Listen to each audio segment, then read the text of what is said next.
नमस्कार दोस्तों, मैं अनुज आपका स्वागत करता हूं आपके अपने चैनल एसएससी बुलेट पे। जैसा कि आप देख रहे हैं, आज हम सीडीएस 1 2024 के ऑल क्वेश्चंस ऑफ अरिथमेटिक करने जा रहे हैं। अंकगणित के कितने क्वेश्चंस पूछे गए थे वो सारे आज हम इस वीडियो में देखेंगे।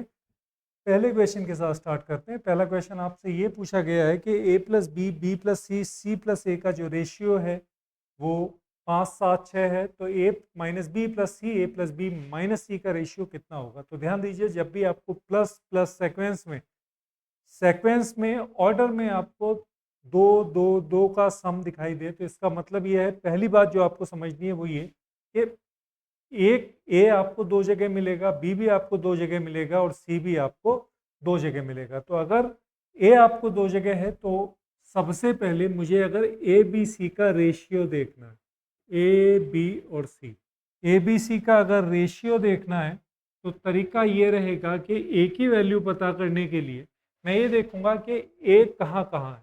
तो ए यहाँ है और यहाँ है, तो बस इन दोनों को जोड़ेंगे, 5 और 6 कितना, 11। और जहाँ ए नहीं है उसमें से उसको घटा दो, इसमें से 5 6 11, 11 में से 6 साथ गया, कितना बचेगा, 4 बचेगा। ये ए की वैल्यू आ जाएगी। बहुत सीधी सीधी सिंपल सी ट्रिक है कि जहाँ ए है उनको जोड़ लीजिए, जहाँ ए नहीं है वो घटा दीजिए, आपको ए मिल जाएगा। जहाँ बी है उन्हें जोड़ लीजिए। तो बी कहाँ कहाँ है, 5 और 7 12। उसके बाद जहाँ बी नहीं है वो घटा दीजिए, तो 12 में से 6 गया, 6। तो बी की वैल्यू कितनी आ गई, 6 आ गई। उसके बाद जहाँ सी है, दोनों जगह सी है, तो 6 और 7 13। उसमें से जहाँ सी नहीं है वो घटा दीजिए, तो आपको सी की वैल्यू मिल जाएगी। कितनी आ जाएगी, 13 में से 5 गया, कितना, 8 आ गया। अगर मैं इसको रेशियो चेक करूंगा तो ये आ जाएगा कितना, 2। ये आ जाना है 3 और ये आ जाएगा 4। 2 3 4। अब आपको वैल्यू बतानी है ए माइनस बी प्लस का सी और साथ के साथ ए प्लस बी माइनस सी। तो ए माइनस बी प्लस का सी, 2 में से 3 जाएगा, प्लस का सी कर देंगे यानी कि 4। Ratio A plus B minus सी, तो ए प्लस बी 2 + 3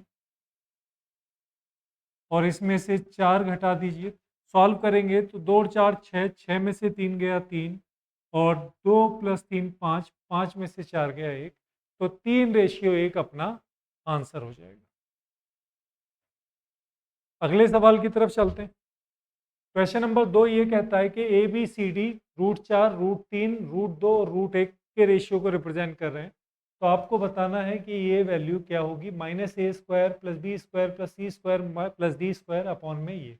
तो आप ध्यान दीजिएगा, अगर इस टाइप के क्वेश्चन आपको रेशियो दे रखा है और वैल्यू आपसे पूछ रहा है तो ध्यान देंगे ऊपर भी ए बी सी डी है, नीचे भी ए बी सी डी है और स्क्वायर है, दोनों की पावर्स, हर फंक्शन की पावर आपको 2 ही मिल रही है, सेम मिल रही है। तो आप एज इट इज वैल्यू मान लेंगे। ए की वैल्यू आप √4 मान लीजिए, बी की √3 मान लीजिए, सी की √2 मान लीजिए और डी की √1 मान लीजिए। तो यहाँ से ए स्क्वायर की वैल्यू कितनी मिल जाएगी, तो ए स्क्वायर की वैल्यू 4 हो जाएगी, बी स्क्वायर की वैल्यू 3 हो जानी है, सी स्क्वायर की वैल्यू 2 हो जाएगी और डी स्क्वायर की वैल्यू 1 हो जाएगी। जब आप इसको इसमें अप्लाई करेंगे तो कितना बनेगा, तो माइनस का 1 स्क्वायर का मतलब है -4।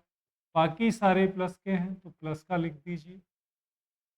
अपॉन में ए स्क्वायर की वैल्यू 4, बी स्क्वायर की वैल्यू माइनस में दे रखी है 3, उसके बाद फिर सी स्क्वायर की वैल्यू 2 और -1। सॉल्व करेंगे इसको तो 3 4 5, 3 2 5 और 1 6, 6 में से 4 गया 2, अपॉन में 4 और 2 6, 6 में से 4 गया 2। सॉल्व करेंगे तो आपका आंसर आ जाएगा कितना, 1 आ जाएगा। सबसे आसान तरीका है। आगे बढ़ते हैं, क्वेश्चन नंबर 3 पर आते हैं। एम एन, क्वेश्चन नंबर 3 पर आते हैं। एम एन अगर 1 और 2 है और पी क्यू 3 और 4 है तो वैल्यू आपको बतानी है 2m + 4 की पी और n प्लस का 3q। तो इस तरह के चीज़ में आपको एक बात ध्यान रखनी है कि ये रेशियो आपको m और n का जो रेशियो है वो अलग दे रखा है, p और q का रेशियो वो अलग दे रखा है। जैसे अगर m और n का जो मुझे रेशियो दे रखा है वो 1:2 दे रखा है, तो अगर मैं m को 1x मान लेता हूं तो n को मैं 2x मानूंगा। इसी तरह से p और q का रेशियो मुझे 3 और 4 दे रखा है। पी और क्यू का रेशियो 3 और 4 दे रखा है, तो अगर मैं पी को 3y मान लेता हूँ तो क्यू को मैं 4y मानूंगा। ठीक है, मैं ये नहीं मान सकता कि m की वैल्यू भी 1x मान लूँ और p की वैल्यू 3x मान लूँ। क्यों? क्योंकि ये दोनों रेशियो अलग अलग हैं, तो इनके कॉफिशिएंट्स अलग होंगे और इनके कॉफिशिएंट्स अलग होंगे। ये बेसिक रेशियो में आपको सिखाया जाता है। अब आपसे पूछ रहा है 2m प्लस का 4p, आपसे वैल्यू निकलवाई जा रही है 2m प्लस का 4p अपॉन में n प्लस का 3q। सॉल्व करेंगे, 2m की जगह आप रख सकते हैं x, तो ये आ जाएगा 2x प्लस 4p की जगह आप रख सकते हैं 3 गुणा 4y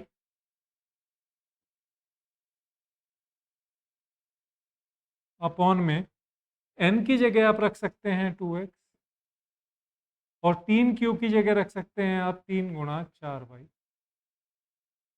अब अगर ध्यान देंगे तो 2x प्लस 12y आपको ऊपर दिखाई दे रहा है, 2x प्लस 12y नीचे दिखाई दे रहा है, तो आपका आंसर आ जाएगा 1:1, क्योंकि ये सारा पोर्शन इस सारे पोर्शन से कैंसल आउट हो जाएगा। तो ये इस क्वेश्चन का सॉल्यूशन है। आगे बढ़ते हैं क्वेश्चन नंबर 4 की तरफ। क्वेश्चन नंबर 4 पे आते हैं। ये भी रेशियो का क्वेश्चन है। ये कह रहा है कि 9400 डिस्ट्रीब्यूट किया गया है पी क्यू आर में इस तरह से कि अगर इनके हिस्सों में से क्रमशः 93 रुपीज़, 24 रुपीज़ एंड 55 रुपीज़ डिनिमिश या डिडक्ट कर दिए जाएं, तो इनके पास जो बचे हुए पैसे हैं उनका रेशियो 3:4:5 में हो जाता है। तो आपको बताना है कि पी का हिस्सा क्या है। तो ध्यान देंगे कि अगर 94 रुपीज़ हैं पी प्लस क्यू और प्लस का आर के पास, इनके पास 94 रुपीज़ है। अब पी के हिस्से में से कितना कम कर दिया? 93 रुपये। क्यू के हिस्से में से 24 रुपये कम किया। आर के हिस्से में से 55 रुपये कम कर दिया गया। इसका मतलब ये है कि टोटल ये 94 में से कम हुए हैं ना। उसके बाद रेशियो निकाल रहा है, तो इसका मतलब ये है कि आप भी ये पैसे हटा के रेशियो निकालिए। तो पी के हिस्से में से हटा दिया कितना? 9300 रुपये। पी के हिस्से में से 93 रुपये हटा दिए। क्यू के हिस्से में से कितने हटा दिए? 24 रुपये हटा दिए। आर के हिस्से में से कितने हटा दिए? 55 हटा दिए। तो टोटल कितना हटा दिया? आप कहोगे कि सर टोटल हटा दिया है 172 रुपीज़। देख लीजिए किस तरह से 93 और 7 हो जाएगा 148, तो 172 रुपीज़ हटाने हैं। किसमें से? इसमें से। तो ये आ जाएगा 9228 रुपीज़। कितना आ जाएगा? बचा पैसा आ गया 9228 rupees P plus Q plus R का। और पी क्यू आर किस रेशियो में है? तो पी क्यू आर का जो नया रेशियो है वो कितना है? 3:4:5। अब आपसे ये पूछ रहा है कि भाई मुझे बताओ पी का हिस्सा कितना है। आप कहेंगे कि सर 9228 रुपये को टोटल 12 हिस्सों में डिवाइड कर दो। 5 और 4 3, 3 और 9 12, टोटल 12 पार्ट्स में डिवाइड कर दो और 12 में से कितना ले लो? सर 12 में से पी का हिस्सा ले लो, यानी कि 3 ले लो। तो पी क्यू आर का रेशियोज का जो सम है वो 12 है, उसमें से पी का हिस्सा कितना है? वो 3 है। तो 12 में से आपको 3 चाहिए, तो आप कह सकते हैं कि सर 4, और इससे इसे डिवाइड करेंगे तो पी का हिस्सा आ जाएगा 2307 रुपये। ये पी का नया हिस्सा है। अगर आपसे पी का पुराना हिस्सा पूछने लगे तो जो 93 रुपीज़ पी के हिस्से में से कम हुआ है वो 93 रुपीज़ पी के हिस्से में वापस जोड़ देंगे, तो आपको पी का पुराना हिस्सा मिल जाएगा। ठीक है, कुछ नहीं है। इस क्वेश्चन में हमने इतना किया है कि पी क्यू आर के पास टोटल रुपीज़ थे 9400 रुपये। अब कहा गया कि पी क्यू और आर के हिस्से में से इतने इतने रुपए कम कर दो, मैंने कम कर दिए। टोटल 172 रुपये कम करने के बाद पी क्यू आर के पास जो पैसा बचा वो 9228 बचा। अब वो कह रहा है कि इस 9228 रुपये में जो पी क्यू आर का हिस्सा है वो 3:4:5 के रेशियो में है, 3:4:5 के रेशियो में है, और पी का हिस्सा पूछ रहा है। तो मैं रेशियोज का सम नीचे रख दूंगा, रेशियो ऊपर रख दूंगा और वैल्यू निकाल लूंगा, तो पी की वैल्यू आ जाएगी 2307 रुपया। नेक्स्ट क्वेश्चन, क्वेश्चन नंबर 5 पर आ जाते हैं। क्योंकि पिछला क्वेश्चन नंबर 4 था, अब ये क्वेश्चन नंबर 5 पर आ जाएगी। अब पी स्क्वायर, ध्यान दीजिएगा ये रेशियो की बिल्कुल बेसिक फॉर्मेशन है जो आपको पता होनी चाहिए। आप कोई भी एग्जाम दे रहे हो, चाहे आप सीडीएस दे रहे हो, चाहे आप एसएससी दे रहे हो, चाहे आप बैंक दे रहे हो, चाहे आप रेलवे का एग्जाम दे रहे हो, अगर ये बेसिक आपको पता है तो आप रेशियो के बारे में काफी कुछ जानते हैं। जैसे P square varies as R, इसका मतलब यह है कि पी स्क्वायर आर के रेस्पेक्ट में चेंज होता है। तो मैं सीधा सीधा लिख सकता हूं कि पी स्क्वायर आर के रेस्पेक्ट में चेंज हो रहा है। इसका मतलब ये है, इसका मतलब ये है कि पी स्क्वायर को मैं के आर लिख सकता हूं। क्यू स्क्वायर भी आर के रेस्पेक्ट में चेंज होता है, तो क्यू स्क्वायर भी आर के रेस्पेक्ट में चेंज होता है। तो क्या मैं क्यू स्क्वायर को एम आर लिख सकता हूं? ध्यान दीजिएगा, क्यू पी स्क्वायर बराबर के आर, पी स्क्वायर भी आर के रेस्पेक्ट में चेंज हो रहा है, क्यू स्क्वायर भी आर के रेस्पेक्ट में चेंज हो रहा है। तो इस कॉफिशिएंट के साथ चेंज हो रहा है, यहाँ ये डिफरेंट कॉफिशिएंट के साथ चेंज हो रहा है। अब पहला सवाल मेरे से ये पूछा जा रहा है कि P square plus Q square किसके रेस्पेक्ट में चेंज होगा। तो आप मुझे बताइए, P square plus Q square, तो पी स्क्वायर की वैल्यू कितनी है? अगर मैं पी स्क्वायर देखता हूँ और क्यू स्क्वायर को जोड़ता हूँ तो मुझे क्या मिलेगा? तो आप कहोगे कि सर के आर प्लस का एम आर मिलेगा। और के आर प्लस एम आर को मैं लिख सकता हूं, के आर प्लस एम आर को मैं लिख सकता हूं के प्लस एम इंटू में क्या, आर। अगर मैं आर कॉमन निकाल लूं तो के प्लस एम इंटू में आर। तो ये पार्ट आपका कॉफिशिएंट है, ये पार्ट आपका क्या है? कॉफिशिएंट है। तो मैं कह सकता हूं कि सीधा सीधा P square plus Q square ये वेराई करेगा आर के रेस्पेक्ट में, आर के रेस्पेक्ट में चेंज होगा। इसका मतलब ये पहला वाला आपका बिल्कुल करेक्ट है। अगर मैं पी क्यू की बात करता हूँ तो पी क्यू का मतलब क्या हो गया? तो आप कहोगे कि सर पी क्यू का मतलब ये हो गया, पी स्क्वायर की वैल्यू कितनी होगी? पी स्क्वायर की वैल्यू होगी के आर, क्यू स्क्वायर की वैल्यू होगी एम आर। तो मैं कह सकता हूँ के आर इंटू एम आर। तो क्या इसको लिखा जा सकता है के एम इंटू में आर स्क्वायर? क्या इसको लिखा जा सकता है के एम इंटू में आर स्क्वायर? चलिए, इसको इसको आप समझ गए होंगे आशा करता हूँ। उसके बाद चलो मैं इसको यहाँ वन बाई वन समझा देता हूँ थोड़ा सा। सबसे पहले हमने क्या किया है, सबसे पहले देख लेते हैं। क्वेश्चन वन डाटा उठाते हैं वन, उसमें उसने क्या किया है कि पी स्क्वायर क्या है, तो पी स्क्वायर प्लस का क्यू स्क्वायर क्या होगा? तो आप कहोगे कि sir P square plus Q square बराबर होगा के आर प्लस का एम आर। तो पी स्क्वायर प्लस का क्यू स्क्वायर बराबर होगा के आर के प्लस एम।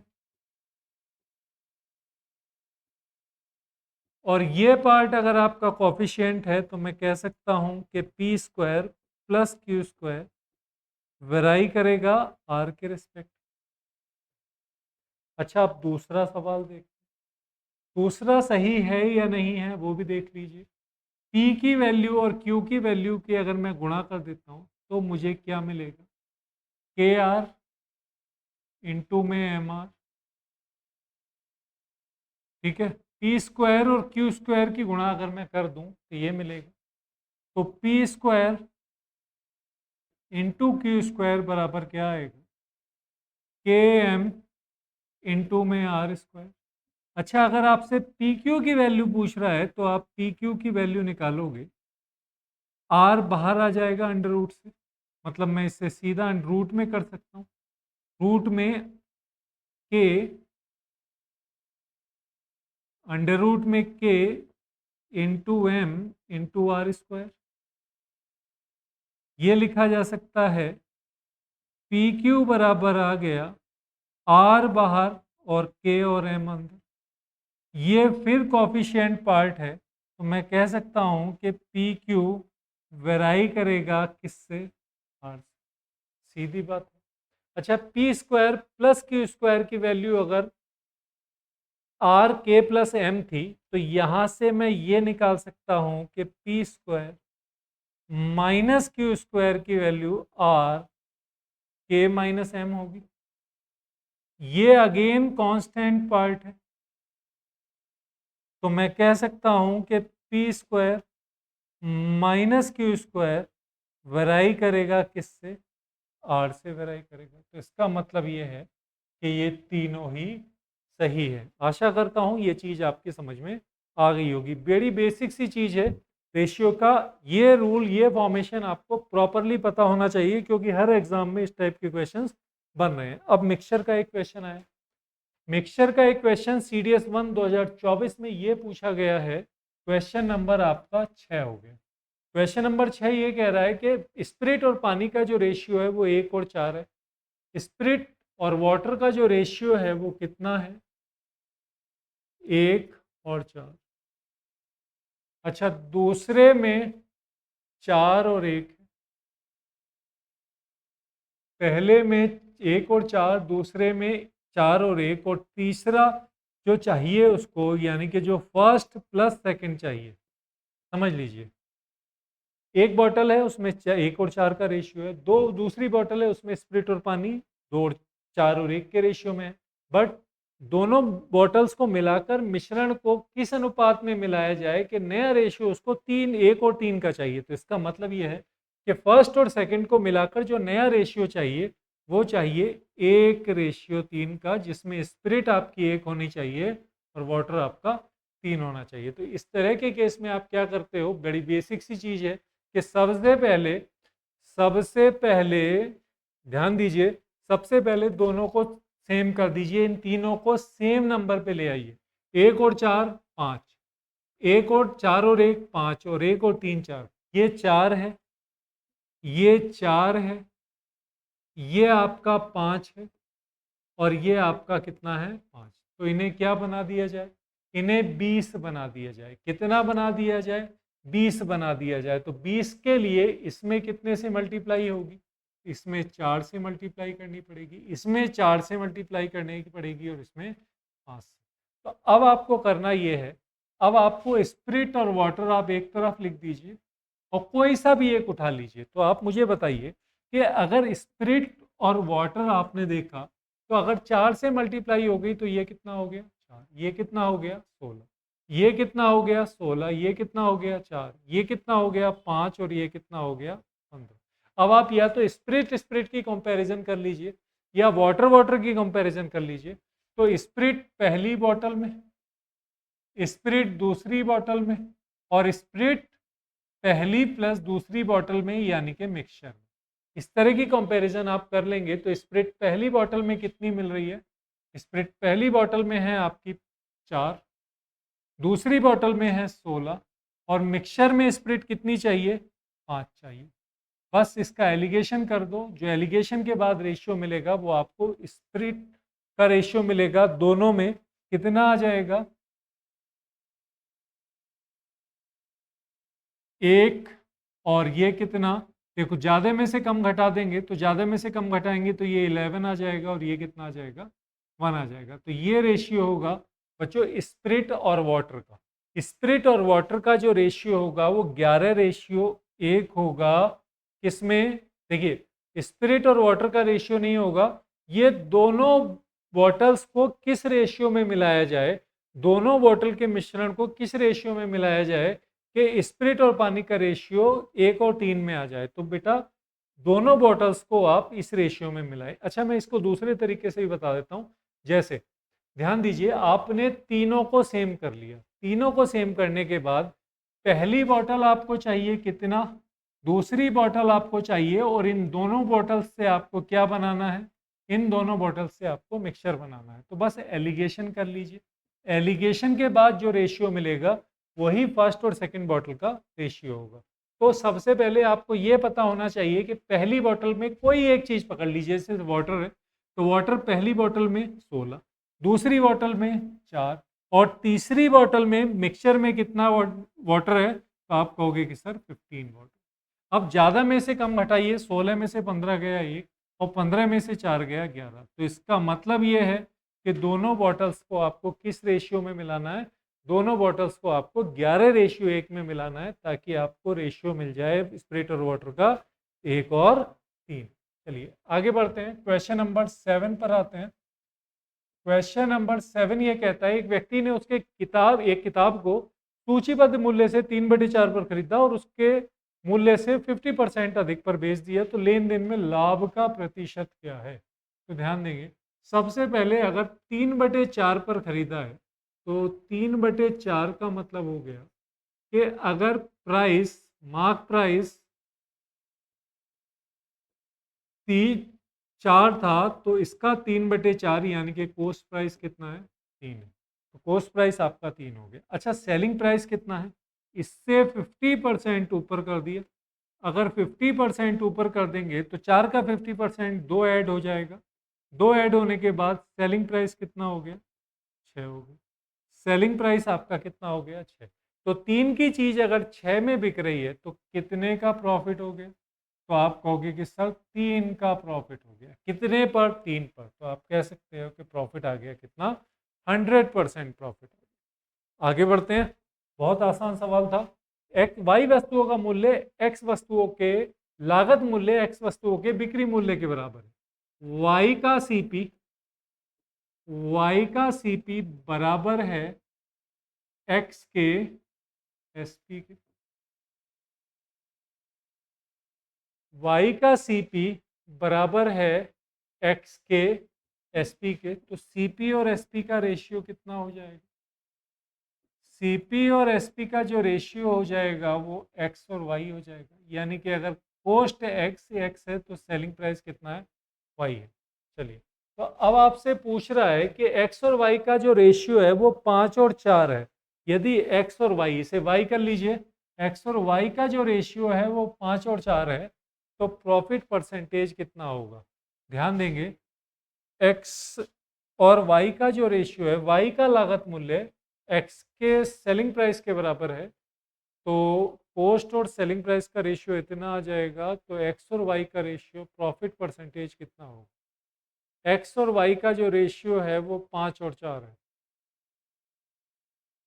5 का बिक्री मूल्य 4 के क्रय मूल्य के बराबर है।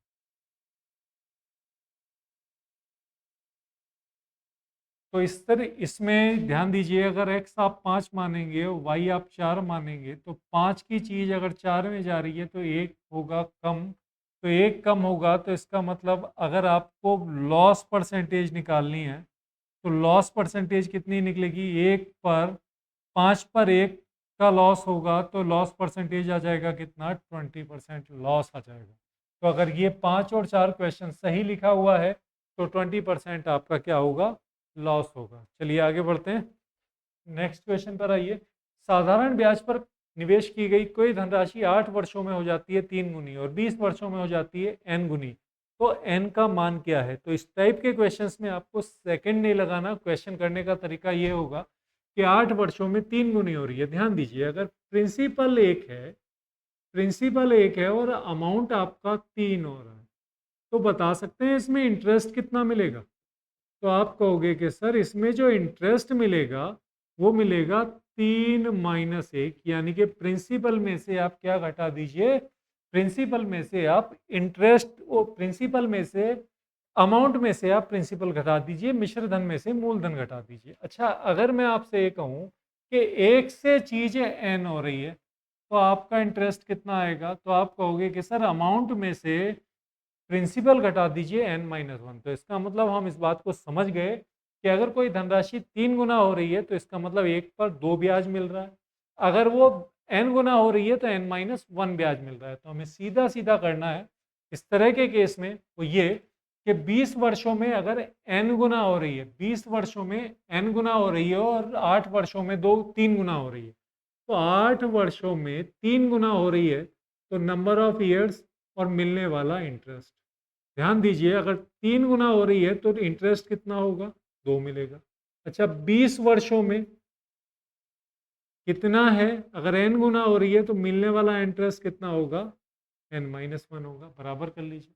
8 वर्षों में मिलने वाला इंटरेस्ट इतना, 20 वर्षों में मिलने वाला इंटरेस्ट इतना, सीधी सीधी कंपैरिजन करेंगे। 8 वर्षों में 3 गुना मिलने वाला ब्याज 2, 8 वर्ष 20 वर्षों में n गुना मिलने वाला ब्याज n-1। सर ऐसा क्यों कर रहे हो? क्योंकि अमाउंट प्रिंसिपल को घटाते हैं अमाउंट में से, और प्रिंसिपल हमेशा इस तरह के केस में गुना करने में एक रहेगा। तो अगर एक रहेगा तो हम कह सकते हैं कि सर एक घटाने पर हमें इंटरेस्ट मिल जाएगा। बस सॉल्व करेंगे तो 4 दूनी 8, 2 से 2 कैंसल, ये 5 बार, तो n-1 अगर 5 है तो n कितना आ जाएगा? 6 आ जाएगा। 1 लाइन आपका आंसर आ जाता है। इस तरह के क्वेश्चन में आपको बिल्कुल भी टाइम वेस्ट नहीं करना है, 1 लाइन आंसर। अगले सवाल पर चलते हैं।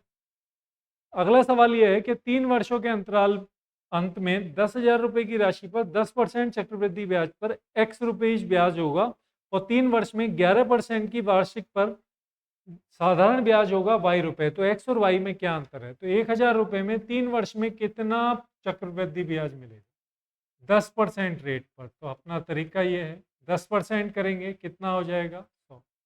फिर 10% करेंगे कितना हो जाएगा? 100। 10, फिर 10% करेंगे कितना हो जाएगा?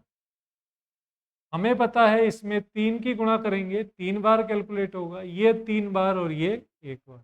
तो टोटल कितना ब्याज मिला? आप कहोगे कि सर टोटल ब्याज मिला 331 रुपये। अब आपसे पूछ रहा है, ये तो बात हो गई कंपाउंड इंटरेस्ट, एक्स की वैल्यू कितनी हो गई?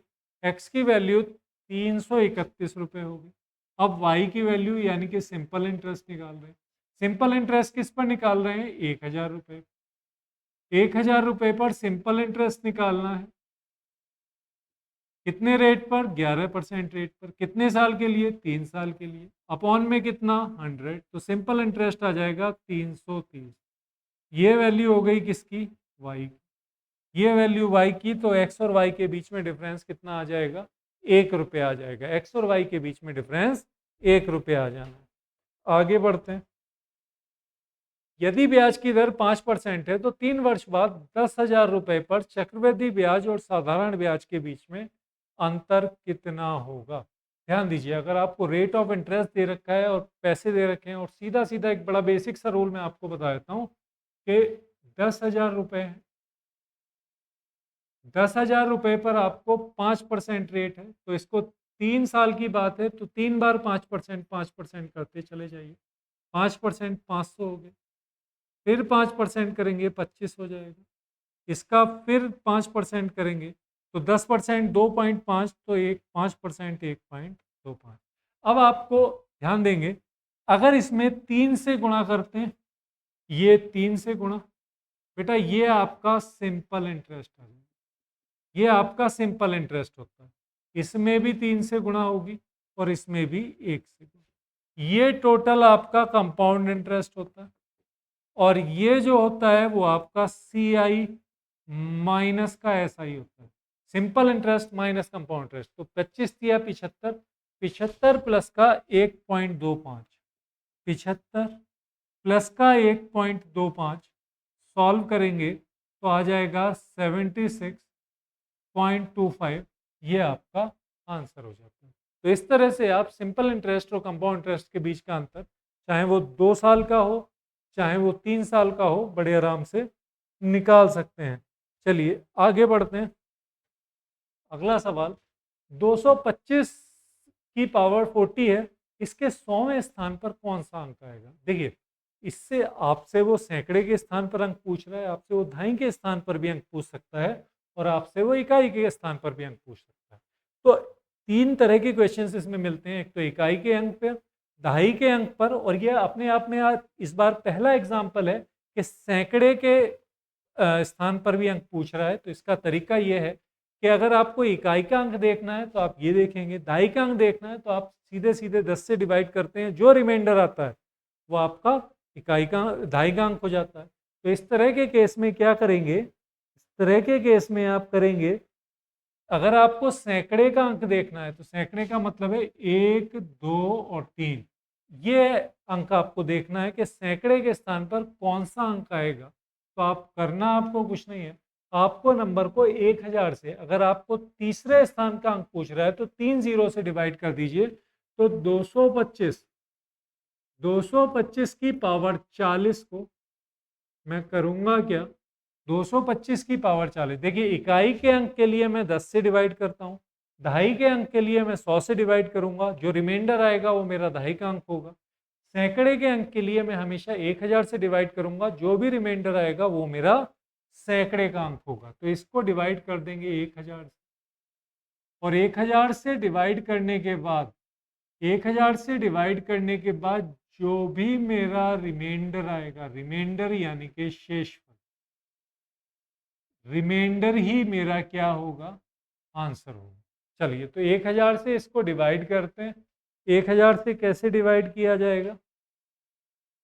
तरीका ये है कि सबसे पहले आप इसे 25 अलग कर दीजिए। क्या मैं इसे लिख सकता हूँ 25 की पावर 40 इंटू 9 की पावर 40? इसमें भी आप 25 गुणा में 5 गुणा में 8 कर सकते हैं। सॉल्व करेंगे तो आप बताइए कि इसमें से 25 कितनी बार है। चलिए 25 एक बार है और उसके बाद फिर 5 है, तो एक बार 25 है फिर 5 है फिर, तो इसका मतलब ये है कि मैं इसको सीधा सीधा लिख सकता हूँ कि 25 की पावर 38, यानी कि 25 की पावर 1 गया तो 39 बचा। फिर देखो इसमें से 25 की पावर 1 गया तो 39 बचेगा, उसमें से फिर 5 गया तो ये 25 की पावर 38 हो जाएगा, ये 5 हो जाएगा, और उसके बाद फिर क्या आ जाएगा 9 की पावर 40, और उसके बाद बचता क्या है 25, ये कट जाना है, बचेगा क्या 8 बचेगा। अब ध्यान देंगे जरा, एक बेसिक सी चीज़ आप लोगों को पता होनी चाहिए, वो ये कि अगर मैं 20 को 8 से डिवाइड करूंगा तो रिमाइंडर क्या आएगा। तो आप कहेंगे कि सर 8 दूनी 16, रिमाइंडर आएगा 4। तो अगर मैं 20 और 8 को कुछ इस तरह से लिख दूं, 4 4 से डिवाइड कर दूं तो कितना आ जाएगा, ये आ जाएगा 5 और 2। अब रिमाइंडर कितना आ रहा है, अब रिमाइंडर आ रहा है 1। तो ध्यान देंगे रिमाइंडर 20 को 8 से डिवाइड करना है, तो अगर मैं सीधा डिवाइड कर रहा हूं तो रिमाइंडर 4 आ रहा है, बट अगर मैंने 20 से भी 4 निकाल दिया और 8 से भी 4 निकाल दिया और फिर डिवाइड किया तो रिमाइंडर 1 आ रहा है। बट ये रिमाइंडर गलत है, क्योंकि जो पोर्शन मैंने प्रोसेस में निकाला है, जो पोर्शन मैंने प्रोसेस में निकाला है, जिससे मैंने दोनों को डिवाइड किया है, बाद में उसे वापस प्रोसेस में लाना पड़ेगा, तो यही मेरा क्या होगा, करेक्ट रिमाइंडर होगा। तो ध्यान दीजिए मैंने 125 से डिवाइड किया है, मैंने इस पूरे प्रोसेस को 125 से डिवाइड किया है, तो लास्ट में मुझे क्या आना लेना पड़ेगा, जो भी रिमाइंडर मुझे इस केस में मिलेगा उसमें 125 से मल्टीप्लाई करनी पड़ेगी, क्योंकि मैंने इस प्रोसेस से 125 को ऊपर और नीचे दोनों से हटा दिया है। तो अब मैं 8 से 25 को डिवाइड करूंगा तो 8 या 24, 1 बचेगा, यानी कि ये 1 की पावर 38 हो जाएगा। तो 1 की पावर 38 यानी कि 1 रिमाइंडर। 8 को से 5 को डिवाइड करूंगा, डेफिनेटली 5 रिमाइंडर आएगा। 8 से 9 को डिवाइड करूंगा तो 1 रिमाइंडर आएगा, और 1 की पावर 40 कितना होगा, 1 ही होगा। तो मैं कह सकता हूं कि आपका जो रिमाइंडर आ जाएगा वो कितना आ जाएगा, तो आप कहोगे कि सर रिमाइंडर जो आ जाएगा वो आ जाएगा कितना, 5। आपका जो रिमाइंडर आएगा वो 5 आएगा, पर क्या ये रियल रिमाइंडर है, नहीं। इसलिए रियल रिमाइंडर नहीं है क्योंकि सर ये 5 रिमाइंडर तब आया है जब आपने 125 को प्रोसेस से हटा दिया था। तो आप उस 125 को वापस प्रोसेस में लाएंगे, तो 125 को वापस प्रोसेस में लाएंगे तो कितना बनेगा, 625 बनेगा।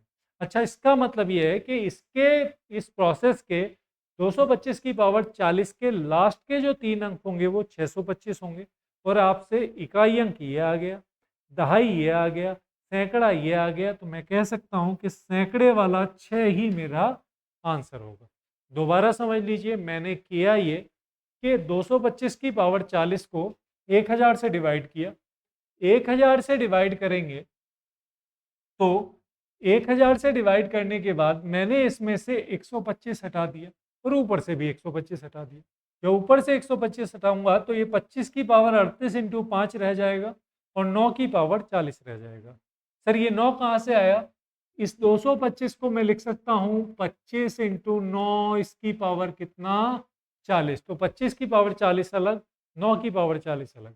25 की पावर 40 को 125 से डिवाइड करूंगा तो ये बच जाएगा, और नीचे 125 हटाऊंगा तो ये बचेगा, फिर रिमाइंडर चेक करूंगा तो 5 आएगा, 5 में फिर वापस 125 को लाएंगे तो 625 रिमाइंडर हो जाएगा, और 625 रिमाइंडर होते ही मेरा आंसर कितना आ जाएगा, 6 आ जाएगा, क्योंकि मेरे से सैकड़े वाला अंक पूछा गया है। ठीक है, आ जाइए। अगला सवाल है, एक बी सी डी प्राकृतिक संख्याएं हैं, तो एक की पावर एक, 2 की पावर बी, 3 की पावर सी और 4 की पावर डी। आपसे पूछा गया है कि इसको 10 से डिवाइड करने पर कितने रिमाइंडर बचेंगे। इसको 10 से डिवाइड करने पर ध्यान दीजिए, 10 से डिवाइड करने का सीधा सीधा मतलब ये है, जैसे मैंने आपको अभी पिछले क्वेश्चन में बताया कि अगर आप 10 से डिवाइड कर रहे हैं तो इसका मतलब आप इकाई अंक ढूंढ रहे हैं। किसी भी नंबर को 10 से डिवाइड करने का मतलब है रिमाइंडर वही बचेगा जो उसका इकाई अंक होगा। जैसे अगर मैं 3, 7, 4, 9 इसको 10 से डिवाइड करता हूं तो ये वाला पूरा पार्ट तो 10 से डिवाइड हो जाएगा, रिमाइंडर क्या बचेगा, 9 बचेगा। क्यों? क्योंकि इसको लिखा जा सकता है 3740 और प्लस का 9, तो ये पार्ट 10 से पूरा कट जाएगा, बट इसमें रिमाइंडर कितना बचेगा, 9 बचेगा। तो इसका मतलब ये है कि यहाँ आपसे ये पूछा गया है कि इस तरह के प्रोसेस में इकाई अंक कितने हो सकते हैं। तो आप मुझे बताइए कि एक की वैल्यू कितनी भी हो, एक के केस में कितने इकाई अंक आ सकते हैं, कितने यूनिट डिजिट मिल सकते हैं।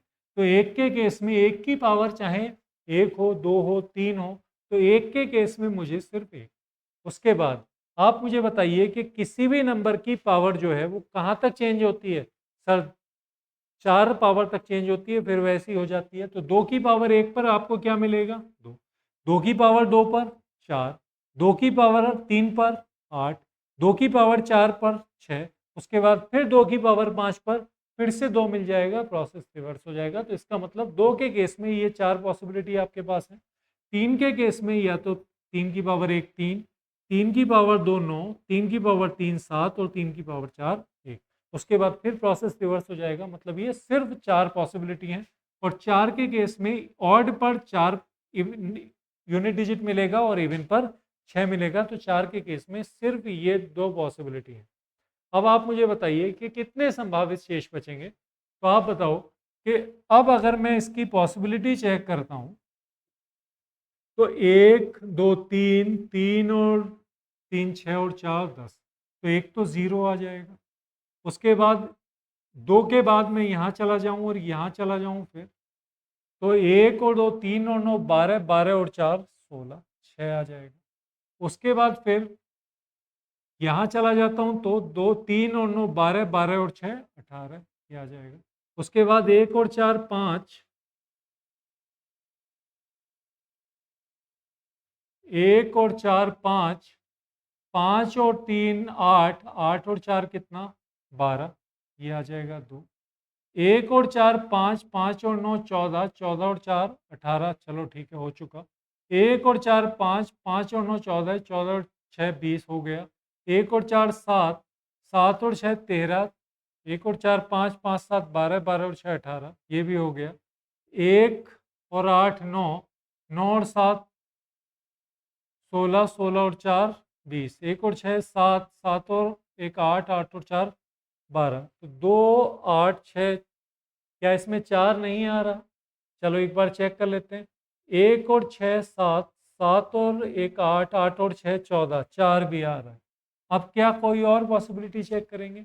इसलिए नहीं करेंगे क्योंकि आप मुझे बताइए कि सबसे पहले ये क्या आएगा? सर ये ऑड आएगा। ये क्या है? ये इवन है। ये क्या है? ये ऑड है। ये क्या आएगा? ये इवन आएगा। अगर मैं इन सबको जोड़ूंगा, इन सबको जोड़ूंगा तो मुझे पॉसिबिलिटी क्या मिलेगी? सिर्फ इवन की पॉसिबिलिटी मिलेगी, और इवन की पांचों पॉसिबिलिटी मेरे पास आ गई हैं।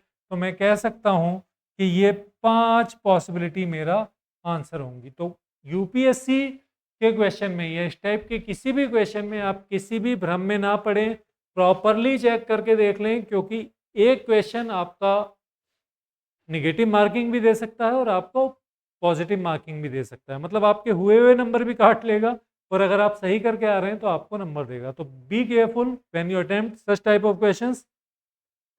एन एक प्राकृतिक संख्या है। इस टाइप के इस क्वेश्चन को मैंने कई बच्चों ने मुझे बताया कि कई टीचर्स ने इसको गलत बता दिया और आंसर ऑप्शन कुछ और था, बता कुछ और दिया। खैर, आप यहाँ चेक कर लीजिए। अब आपसे कह रहा है कि 10 से विभाजित करने पर अलग अलग शेषफलों का योग कितना है। पहले पॉसिबिलिटी ऑफ रिमाइंडर्स पूछ रहा था, इस बार रिमाइंडर्स का योग पूछ रहा है।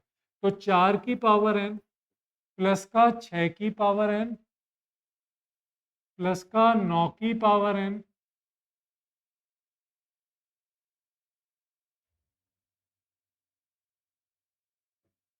और उसके बाद फिर क्या है, 11 की पावर n।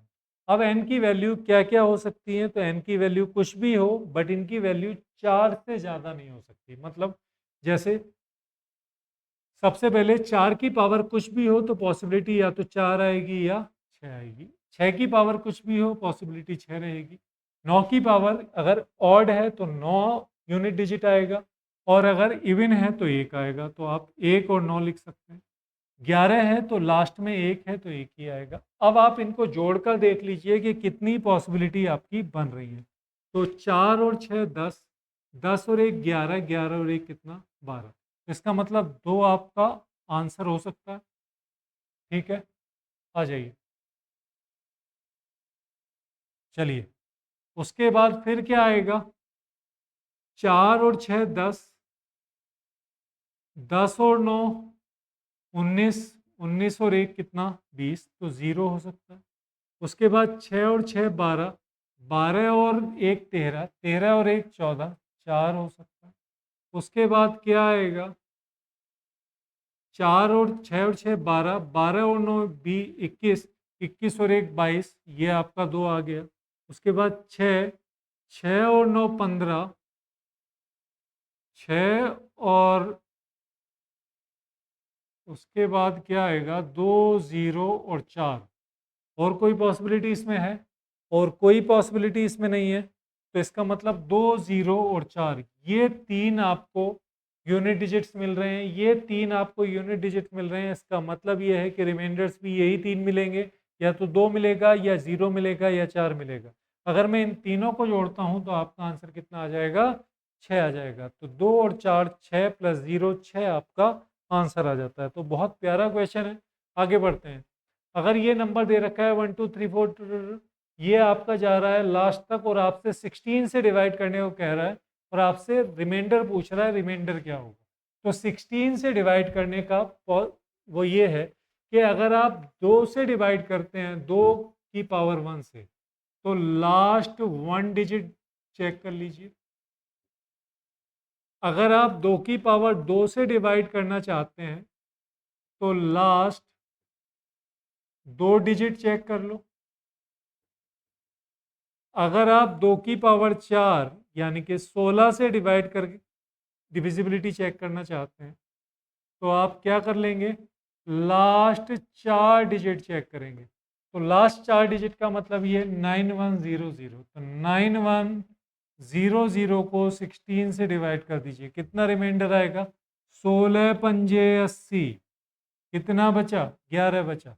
16 छंग 96, 16 छंग 96 कितना बच रहा है, 14 बच रहा है। 16 अट्ठे 16 सत्ते 112, 16 अट्ठे 128, फिर 12 बच गया। रिमाइंडर कितना आ जाएगा, 12 रिमाइंडर आ जाएगा। 9100 को 16 से डिवाइड कर दीजिए, रिमाइंडर कितना आ जाएगा, 12 आ जाना है। तो 12 ही आपका आंसर होगा। आगे बढ़िए, अगला सवाल। अगर n plus one N, n minus one, n minus two और ये डिविजिबल है 910 से, तो n सबसे छोटी संख्या कौन सी है। ध्यान देंगे, n सबसे छोटी वो संख्या होगी जिसमें ये n प्लस वन का फैक्टोरियल है। अगर आप इसको ध्यान से देखें तो ये n प्लस वन का फैक्टोरियल है, क्योंकि नंबर से एक कम होता होता अगर एक तक जा रहा है तो n प्लस वन का फैक्टोरियल है। अब n प्लस वन का फैक्टोरियल अगर डिविजिबल है किससे, 910 से डिविजिबल है, तो जरा 910 के टुकड़े करके देख लेते हैं। 910 में आपको 13 फैक्टर मिल रहा है, 7 फैक्टर मिल रहा है और 10 मिल रहा है, यानी कि 5 और 2 मिल रहा है। 13 सत्ते 91 दाई 910। तो इसका मतलब ये है कि आपको ऐसा फैक्टोरियल चाहिए जिसमें 13 भी हो, 7 भी हो और 5 भी हो और 2 भी हो। तो इसका मतलब ये है कि ये सारे आपके 13 के फैक्टोरियल में आ जाते हैं। तो मैं कह सकता हूँ कि n+1 का फैक्टोरियल बराबर 13 का फैक्टोरियल हो जाएगा। तो n की शॉर्टेस्ट स्मॉलेस्ट पॉसिबल वैल्यू जो है वो 12 हो जाएगी। n की स्मॉलेस्ट पॉसिबल वैल्यू हो जाएगी 12। चलिए आगे बढ़ जाइए। अब आपसे पूछा जा रहा है कि 555 की पावर ये और 777 की पावर ये डिविजिबल है किससे, इनमें से किससे डिविजिबल होगा। तो ध्यान दीजिए, सबसे पहले ये आपका ऑड नंबर है, ये भी आपका ऑड नंबर है, तो इसका मतलब ऑड प्लस ऑड इवन होगा। इवन होगा तो डेफिनेटली 2 से तो डिवाइड होगा ही होगा। उसके बाद 555 में भी 111 कॉमन है, ध्यान देना, और इसमें भी 111 कॉमन है। तो अगर इनमें से 111 कॉमन निकाला जा सकता है तो 111 के फैक्टर्स कौन कौन से होते हैं सर? 3 गुणा 37। तो ये 3 से भी जाएगा और 37 से भी जाएगा, तो आपका आंसर हो जाएगा 1, 2 और 3। बहुत आसान सवाल। अगले सवाल की तरफ बढ़ते हैं। अगला सवाल ये है कि 3m², 2m², 5m+n पूर्णांक नहीं है, तो आपको बताना है कि m n से विभाज्य नहीं है। ध्यान दें, अगर 3m² plus 2m² plus 5m+n upon, अगर m से डिवाइड कर रहा हूँ तो m इसको भी डिवाइड करेगा, m इसको भी डिवाइड करेगा, m इसको भी डिवाइड करेगा। अगर ये n नहीं होता तो सारे का सारा डिवाइड हो जाता पूर्णांक। और अगर ये पूर्णांक बता रहा होता तो इसका मतलब ये है कि n जो भी है वो m से डिवाइड हो रहा है। पूर्णांक ना होने का मतलब ही ये है कि ये जो नंबर n बच रहा है फंक्शन, ये m से डिवाइड नहीं हो रहा। तो इसका मतलब ये तो आपका करेक्ट हो गया। दूसरा ये है कि 5 8 की पावर m प्लस 2 की पावर 3m, तो इसे 2 की पावर 3 अंदर और m बाहर लिखा जा सकता है। तो क्या मैं लिख सकता हूँ 5 × 8 की पावर m प्लस 8 की पावर m, तो ये तो आ गया 6 × 8 की पावर m। ये बन गया। अब क्या कह रहा है, वो ये कह रहा है कि ये सभी पूर्ण संख्याओं m के लिए 48 से विभाज्य है।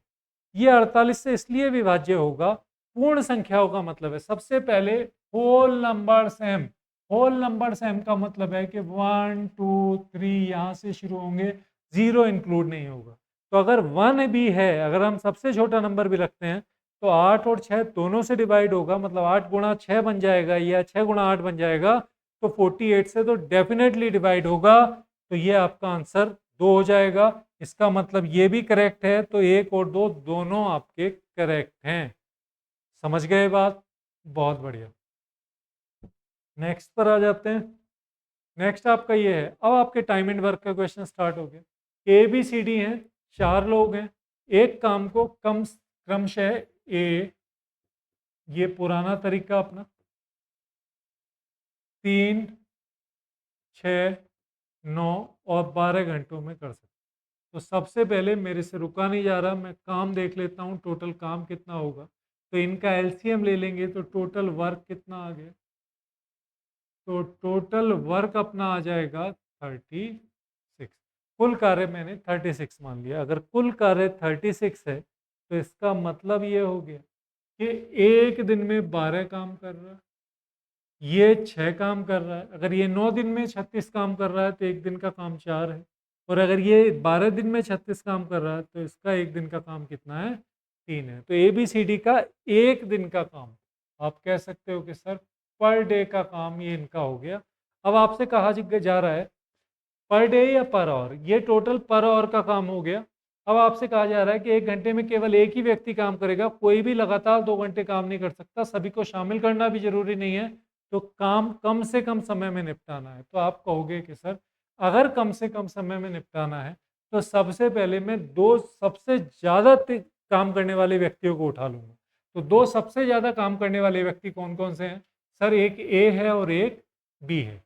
तो अगर ए और बी है तो मैं कुछ इस तरह से काम कराऊंगा, पहले ए से, फिर बी से, फिर ए से, फिर बी से, और इस तरह से आगे बढ़ाता चला जाऊंगा। क्योंकि कम काम करने वालों को मैं उठाऊं ही क्यों, अगर मुझे काम सबसे कम समय में कराना है तो पहले घंटे में मेरा काम कितना होगा? पहले घंटे में मेरा काम होगा 12, दूसरे घंटे में 6, तीसरे घंटे में 12, तो 12 12 24 और 6 30, उसके बाद 36, टोटल 36 काम मेरा कितने घंटे में हो गया? 4 घंटे में हो गया। अगर और भी आगे काम होता तो मैं उसे आगे बढ़ाता चला जाता। अच्छा, मैंने बी पहले क्यों नहीं लिया?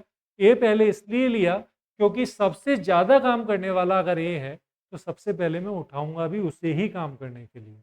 तो 4 इसका आंसर हो जाता है। आगे बढ़ते हैं। 50 आदमी एक काम को 40 दिन में पूरा कर सकते हैं। वो काम स्टार्ट करते हैं। 10 दिन की अवधि के बाद 5 लोगों का एक समूह छोड़ता चला जाता है। आपको बताना है कार्य करने में कितना समय लगेगा। तो 50 गुणा 40 टोटल वर्क पहले चेक कर लेते हैं। इस तरह के केस में आप कुल काम देख लीजिए। कुल काम हो जाएगा, नंबर ऑफ पर्सन की गुणा कर दीजिए नंबर ऑफ डेज के साथ। टोटल काम हो जाएगा आपका 2000। 2000 वर्क करना है। उसके बाद शुरुआती हर 10 दिन की अवधि पर 10-10, 5-5 लोग काम छोड़ रहे हैं। तो पहले 10 दिन, फर्स्ट 10 डेज, भाई 10 डेज का फर्स्ट फर्स्ट 10 डेज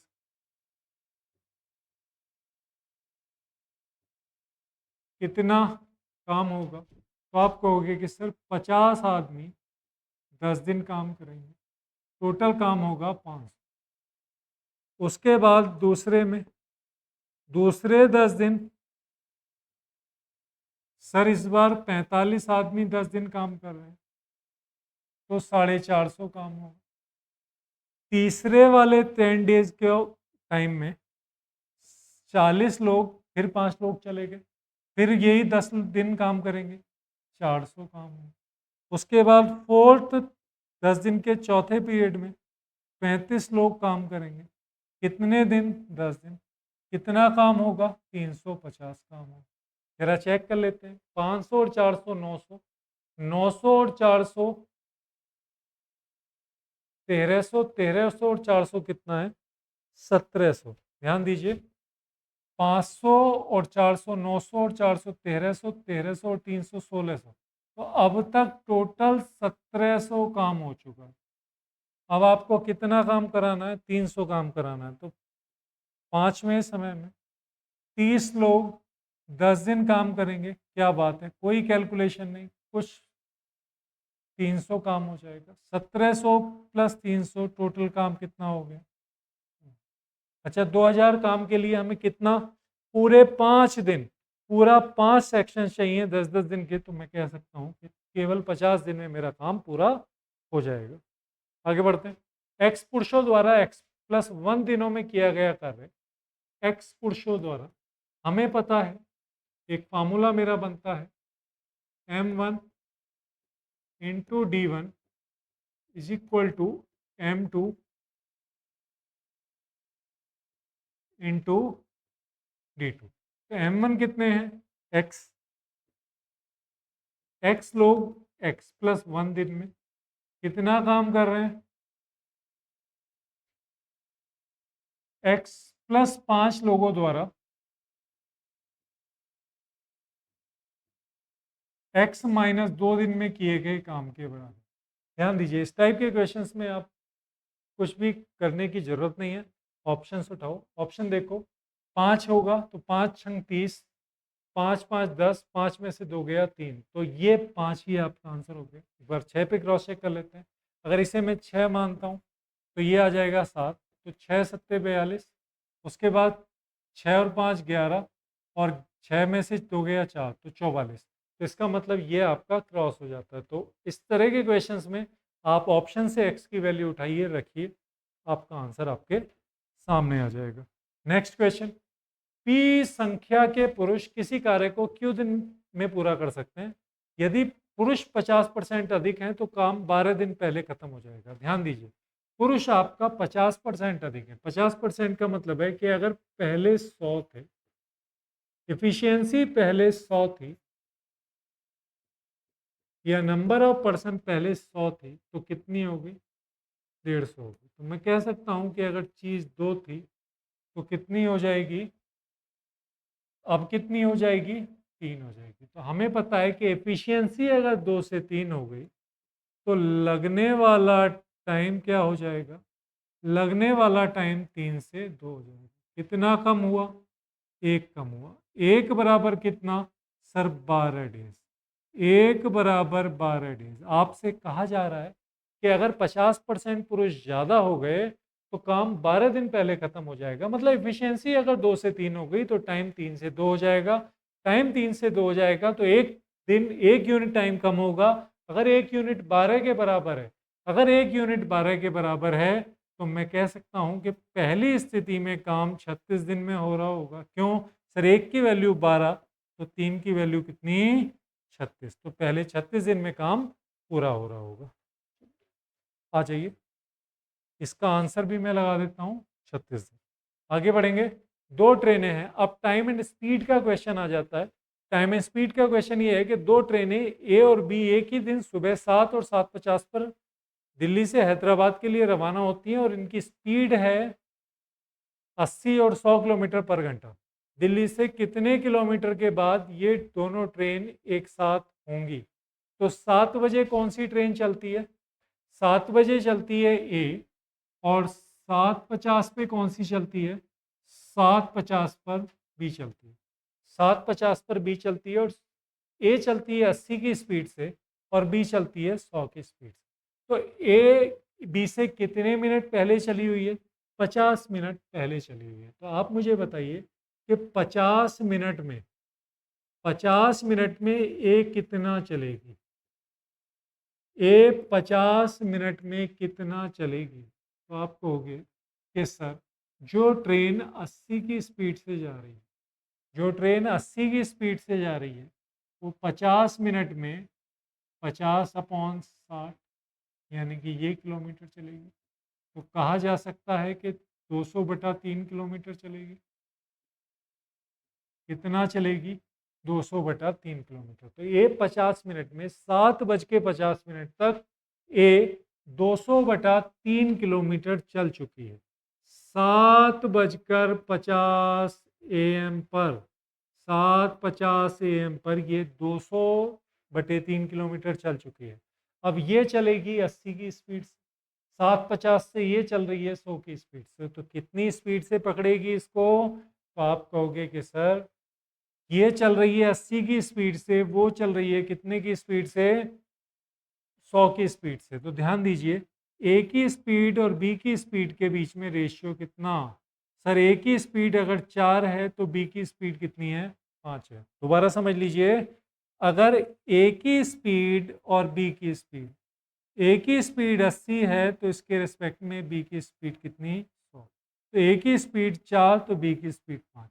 अच्छा, अगर ये सेम टाइम के लिए दौड़ रहे हैं, सेम टाइम 7:50 से लेकर मिलने तक का जो दौड़ने का टाइम है वो सेम है, तो इसका मतलब ये है कि 4, ये 4 यूनिट चलेगा, ये 5 यूनिट चलेगा, ये 5 यूनिट चलेगा, ये 4 यूनिट, ये इससे कितना ज़्यादा चलेगा, 1 यूनिट। 1 यूनिट कितने के बराबर होगा, 200/3 किलोमीटर के।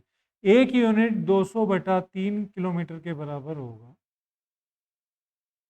तो 5 यूनिट कितने के बराबर होगा, तो आप कहोगे कि सर बी चलेगा 1000/3 किलोमीटर, और ए बी ही स्टार्ट से चल रहा है तो 1000/3 किलोमीटर अपना आंसर आ जाता है। समझ गए होंगे इस बात को। चलिए, इस तरीके इस क्वेश्चन को एक आप रिलेटिव स्पीड से भी कर सकते हैं। कैसे कर सकते हैं वो भी समझ लीजिए। देखो बच्चों, तरीका आपका ये है कि 7:50 तक ए कितना चल रही है, तो 7:50 तक ए चला है 80 का, टोटल 60 में से 50, ये किलोमीटर चला है। अब इसको जो बी पकड़ेगा वो कितने में, कितनी स्पीड से पकड़ेगा, सर आप कहोगे कि रिलेटिव स्पीड से पकड़ेगा, वो होगी 100 - 80। तो ये तो हो जाएगा टाइम। इतनी डिस्टेंस को इस स्पीड से कवर करेगा तो इतने टाइम में कवर कर लेगा। अच्छा, इतने टाइम में तो कवर करेगा।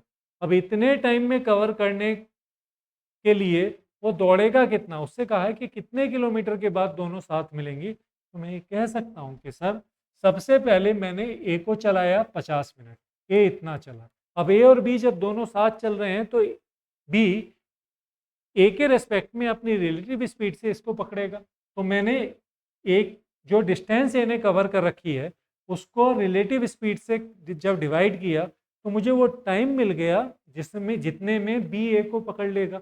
अब ये तो मुझे मिल गया वो टाइम जितने में बी ए को पकड़ लेगा, बट इस दौरान बी ने कितनी डिस्टेंस कवर की है उसके लिए इस टाइम में मैं स्पीड ऑफ बी की मल्टीप्लाई कर दूंगा तो मुझे क्या मिल जाएगा, वो डिस्टेंस मिल जाएगी जो इस दौरान में बी ने कवर की है। तो सॉल्व करेंगे कितना आ जाएगा, 400 बटे में 6 और ये 20 पंजे 100 कितना 5। ठीक है, सॉल्व करेंगे तो 5, तो ये 3 बार ये 200 बार, आंसर आपका आ जाएगा 1000 बटे 3। 1000 बटा 3 अपना आंसर आ जाता है। आशा करता हूँ ये बात आपको समझ में आ गई होगी। आ जाइए, दो रेलगाड़ियाँ ए और बी एक दूसरे की तरफ चल पड़ी। ट्रेन ए शाम 7 बजे शुरू हुई 60 की स्पीड से, ट्रेन बी सुबह अगले दिन सुबह 4 बजे 90 की स्पीड से स्टार्ट करती है। दोनों स्टेशनों के बीच की दूरी अगर 800 किलोमीटर है तो आपको बताना है कि दोनों रेलगाड़ी किस समय मिलेंगी। बड़ा प्यारा क्वेश्चन है। सबसे पहले ट्रेन ए 7 बजे स्टार्ट करती है और ट्रेन बी सुबह 4 बजे स्टार्ट करती है। तो ज़रा मुझे बताना कि 7 PM शाम और 4 AM मॉर्निंग के बीच में कितने घंटे का अंतर है। तो 7 से पहले 12 बजाएंगे 5 घंटे और 4 घंटे आगे को तो 9 घंटे का अंतर है। कितने घंटे का अंतर है, 9 घंटे का अंतर, 9 घंटे। ठीक है, उसके बाद ए पी और क्यू के बीच की दूरी है 800 किलोमीटर। आ जाइए, पी और क्यू के जो बीच की दूरी है वो 800 किलोमीटर। अब सबसे पहले कौन सी ट्रेन चल रही है, तो सबसे पहले ए 7 बजे चलती है। जब ए 7 बजे चलती है तो मॉर्निंग के 4 AM पर कहाँ होंगी, ए कहाँ होगी, तो ए 9 घंटे किस स्पीड से चल के आ रही है, ए 9 घंटे चली है कितनी स्पीड से, 60 की स्पीड से। तो 9 घंटे अगर 60 किलोमीटर पर आवर की स्पीड से चली है तो मैं कह सकता हूँ कि ए 540 किलोमीटर चल चुकी है। तो ए सुबह 4 बजे तक 540 किलोमीटर चल चुकी है। अब ए यहाँ है और बी यहाँ है। ए 80 की स्पीड 60 की स्पीड से आ रही है, बी 90 की स्पीड से आ रही है।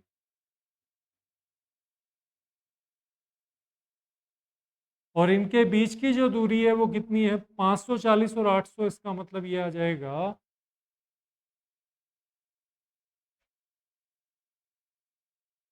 600, 260 किलोमीटर।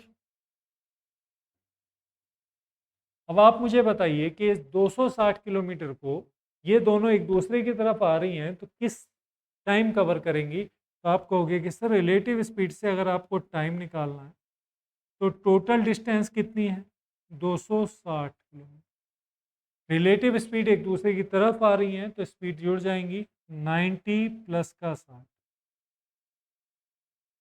ये आ जाएगा 150। 260 अपॉन में सॉल्व करेंगे तो 26 बटे 15 आ जाएगा।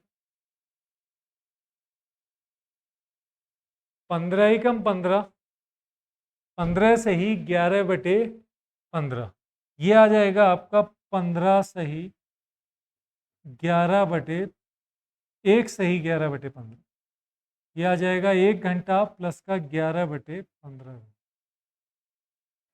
अच्छा, 11 बटे 15 को अगर आप मिनट में बदलेंगे तो ये कितना आ जाएगा, 60 से मल्टीप्लाई कर दीजिए तो ये क्या आ जाएगा, मिनट। सॉल्व करेंगे तो ये 1 घंटा प्लस का 44 मिनट, और कितने के बाद, आप कह सकते हो कि सर 1 घंटा 44 मिनट कितने के बाद, 4 बजे के बाद। तो 4 बजे के बाद 4 बजे तक देखो, 4 बजे तक ए 540 डिस्टेंस कवर करके यहाँ आ गई, उसके बाद बी यहाँ है, बी जी 4 बजे चलेगी तो अब दोनों के बीच की डिस्टेंस 260 है। 7 बजे से 4 बजे तक ए ने अकेले ये डिस्टेंस कवर की 60 की स्पीड से 9 घंटे में 540 किलोमीटर चल के यहाँ आ। उसके बाद बचा 260 किलोमीटर। 260 किलोमीटर ए और बी ने दोनों ने मिलकर तय किया, तो 260 किलोमीटर को इन दोनों की स्पीड को जोड़कर यानी कि रिलेटिव स्पीड से कवर कराएंगे, तो टोटल टाइम लगेगा 26/15 यानी कि 1 घंटा 44 मिनट। 4 बजे के बाद अगर 1 घंटा 44 मिनट लग रहे हैं तो इसका मतलब आपका आंसर आ जाएगा 5:44 पर ये आपस में मिल जाएंगे। नेक्स्ट सेम क्वेश्चन है, क्यू से कितनी दूरी पर दोनों रेलगाड़ियां मिलेंगी? क्यू से कितनी दूरी पर दोनों रेलगाड़ियां मिलेंगी? तो सबसे पहले बच्चों ये आपका पी है, ये आपका क्यू है। सबसे पहले 9 घंटे चलता है कौन? ए चलता है। किसकी स्पीड से? पहले वाला ही क्वेश्चन है। 9 घंटे में कितना आ जाएगा? 540। अब आप मुझे बताओ कि 540 किलोमीटर तो ये आया, पर 540 ये टोटल डिस्टेंस कितनी थी? 800 किलोमीटर। 800 किलोमीटर में से ये 540 चल चुका है। कब? 4:0 यानी कि 4 बजे की आप बात कर रहे हैं। 4 बजे आपका ए यहाँ है, बी यहाँ है। ए यहाँ है और बी यहाँ है और इनके बीच की डिस्टेंस कितनी है? 240 है। कितनी है? 260 किलोमीटर। ठीक है। अब इस 260 किलोमीटर को ए और बी कितने टाइम में कवर करेंगे? तो आप कहोगे कि सर ए और बी इस डिस्टेंस को लास्ट क्वेश्चन में हमें पता चल गया 26/15 घंटे में कवर करेंगे। तो टोटल टाइम 26/15 घंटे लगेंगे इस 260 किलोमीटर को कवर करने में। अब आपसे पूछ रहा है कि 26/15 घंटे में ये दोनों मिल जाएंगे। अब आपसे पूछ रहा है कि इतने ये डिस्टेंस, ये पॉइंट जो इन दोनों के मिलने का है, ये क्यू से कितना दूरी पर है? तो क्यू से इतना ही दूरी पर है जितना इतने टाइम में क्यू चला है। ध्यान देंगे, क्यू से ये पॉइंट उतना ही दूरी पर है जितना इतने टाइम में क्यू चला है। तो इसका मतलब ये है कि इनके मीटिंग में लगा जो समय है उसमें अगर मैं क्यू की स्पीड की मल्टीप्लाई कर दूं तो मुझे वो डिस्टेंस मिल जाएगी। तो सबसे पहले 26/15 की इस टाइम की मैं मल्टीप्लाई कर देता हूँ स्पीड ऑफ बी के साथ, तो मुझे पता चल जाएगा कि बी इतने समय में कितना चल के आया है, वही मेरी आपकी डिस्टेंस हो जाएगी। तो 26 × 6 कितना बनेगा? 20 × 120, 6 × 36, 156 किलोमीटर दूरी पर, 156 किलोमीटर की दूरी पर ये दोनों आपस में मिल जाएंगे। आगे बढ़ते हैं। अब ट्रेन और ए और बी इनकी लंबाई 400 और 500 मीटर है, एक दूसरे को पार करने में कितना समय लगेगा? आ जाइए, देखिए ये भी पहले वाले क्वेश्चन से ही रिलेटेड है। पहले वाला ही सवाल है। एक ट्रेन चल रही है 60 की स्पीड से, दूसरी चल रही है 80 की स्पीड से। वो एक दूसरे को कितने टाइम में पार करेंगे? अगर वो एक की लंबाई 400 मीटर है और दूसरे की लंबाई 500 मीटर है, तो हमें पता है कि एक दूसरे को पार करने में लगा जो टाइम होता है, तो वो क्या होता है? दोनों ट्रेन की लेंथ चेक कर लेंगे। दोनों train first, train second, train first या ट्रेन ए प्लस ट्रेन बी, इन दोनों की टोटल लेंथ, क्योंकि जब एक दूसरे को पार कर रही हैं तो ट्रेनों को एक दूसरे की टोटल लेंथ के बराबर डिस्टेंस कवर करनी पड़ेगी। उसके बाद टोटल स्पीड कितनी है? रिलेटिव स्पीड इसकी है 90 किलोमीटर पर आवर। ट्रेन ए की स्पीड कितनी है और ट्रेन बी की स्पीड कितनी है? चलो, तो पहले की लेंथ है 400, दूसरे की लेंथ है कितनी? 500 मीटर। टोटल 900 मीटर लेंथ है और स्पीड कितनी है? एक की स्पीड है 60 और दूसरे की स्पीड है कितनी? 90। अब सेकंड की बात चल रही है तो मैं इसे 5/18 से मल्टीप्लाई कर दूंगा तो ये मीटर पर सेकंड में आ जाएगा। सॉल्व करेंगे तो ऊपर आ जाना है 900, नीचे आ जाएगा 150, फिर 5 नीचे और 18 ऊपर। इससे ये 6 बार जाएगा।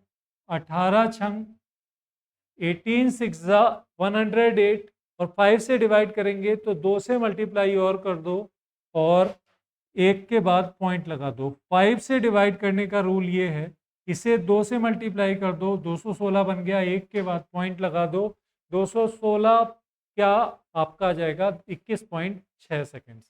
तो ये सीधी सीधी बात ये है कि अगर आपको दो ट्रेनों को एक दूसरे को क्रॉस कराना है और उसमें लगने वाला टाइम आपको पता करना है, तो सबसे पहले उन दोनों की लेंथ जोड़कर लिख दीजिए ऊपर, तो वो होगी टोटल डिस्टेंस जो कवर करनी है उनको। उसके बाद दोनों की रिलेटिव स्पीड यानी कि दोनों की स्पीड जोड़कर लिख दीजिए। अगर एक दूसरे के अपोजिट जा रही हैं तो स्पीड जुड़ जाएगी, और अगर एक दूसरे के सेम डायरेक्शन में जा रही है तो रिलेटिव स्पीड घट कर निकाली जाएगी। तो दोनों बातों का ध्यान रखते हैं तो इस टाइप के क्वेश्चन को आप सेकंड में बाहर निकाल सकते हैं। अगला सवाल बहुत आसान सवाल है ये। चार कारों की गति 2u, 3u, 4u और xu है। इनके द्वारा समान दूरी तय करने में लिया गया समय कितना ये है, आपको बताना है। डिस्टेंस सेम है, डिस्टेंस सेम है तो मैं कह सकता हूँ कि स्पीड 1 इंटू टाइम 1 से जो डिस्टेंस कवर हो रही है वही डिस्टेंस स्पीड 2 इंटू टाइम 2 से हो रही है। सॉल्व करेंगे तो स्पीड 1 कितनी है 2u, स्पीड 1 में टाइम कितना लग रहा है xt, ये बराबर होगा स्पीड 2 है आपकी 3u, और 3u पे टाइम कितना लग रहा है 4t। तो u और t से u और t कैंसिल हो जाएंगे, इससे ये 2 बार चला जाएगा, x की वैल्यू आपकी 6 आ जाएगी। तो ऐसे ऐसे आसान सवाल भी आ जाते हैं जो आपको बिल्कुल बेसिक अंडरस्टैंडिंग है तब भी आप इस क्वेश्चन से बाहर हो जाएंगे। अब नंबर सिस्टम का क्वेश्चन एक आ गया। 3 अपॉन में 1 square upon plus 2 square multiply 2 square, 5 upon में 2 स्क्वायर इंटू 3 स्क्वायर, 7 अपॉन में 3 स्क्वायर 4 स्क्वायर। ध्यान देंगे अगर आपको ऊपर इन दोनों का डिफरेंस ऊपर दे रखा है, अगर आपको 3 अपॉन में 1 स्क्वायर इंटू 2 स्क्वायर दे रखा है तो आप इसे 1 अपॉन में 1 स्क्वायर माइनस 1 अपॉन में 2 स्क्वायर लिख सकते हैं, सीधा सीधा। अगर आपको डिफरेंस ऊपर दे रखा है तो आप इसे इस तरह से लिख सकते हैं। 2 और 3 का डिफरेंस, 2 का स्क्वायर कितना 4, और 9 का ये स्क्वायर कितना 9, तो इनका डिफरेंस कितना है, ये 4 है ये 9 है, इन दोनों का डिफरेंस कितना है 5 है। अगर डिफरेंस ऊपर दे रखा है तो आप इसे सीधा इस तरह से लिख सकते हैं। तो इस पूरे पैटर्न को आप किस तरह से लिख देंगे, इसको लिखा जा सकता है कुछ इस तरह से, 1 अपॉन में 1 स्क्वायर माइनस 1 अपॉन में 2 स्क्वायर प्लस 1 अपॉन में 3 स्क्वायर माइनस 1 अपॉन में 3 स्क्वायर प्लस 1 अपॉन में 3 स्क्वायर। ये कैंसिल होते चले जाएंगे और ये प्रोसेस इनफाइनाइट तक जा रहा है, तो आपका आंसर कितना हो जाएगा 1 आपका आंसर हो जाएगा। ठीक है, लॉजिकली ये बात आपको हजम नहीं हो रही होगी, बट अगर ये इनफाइनाइट तक जा रहे हैं तो एक दूसरे को क्रॉस करता चला जाएगा और आपके एग्जामिनर के हिसाब से इसका आंसर कितना आ जाएगा 1 आ जाएगा। आगे बढ़ते हैं। अगर आपको इस टाइप के क्वेश्चन मिल जाए तो सिर्फ सॉल्यूशन करेंगे और कुछ नहीं। 10 अट्ठे 80, 80 प्लस 9 89, 89 अपॉन में 10, 10 ऊपर पहुंच जाएगा तो इसको मैं लिख सकता हूँ इस पूरे को 89 नीचे और 70 ऊपर। 89 की 6 से मल्टीप्लाई करेंगे कितना आ जाएगा 8 छंग 48, 480, 9 छंग 54, तो ये 480 प्लस 54 534, 534 प्लस 70 604, 604 अपॉन में 89। तो ये टोटल हट जाइए नीचे 604 और ऊपर कितना 89, 89 की 5 से मल्टीप्लाई हो जाएगी कितना आ जाएगा 445। सॉल्व करेंगे 604 की 4 से मल्टीप्लाई करेंगे कितना आ जाना है 604 की 4 से मल्टीप्लाई करेंगे तो 2416, 2416, 2461, 2861, 2416, 2816, 2861, 2861 अपॉन में 604, 604 की 3 से मल्टीप्लाई करेंगे कितना आ जाएगा 1812, 1812 और अपॉन में कितना आ जाएगा ये सारा 2861, 2861 की 2 से मल्टीप्लाई करेंगे तो 56, 5722, 5734, 6534, 7534, 7534 अपॉन में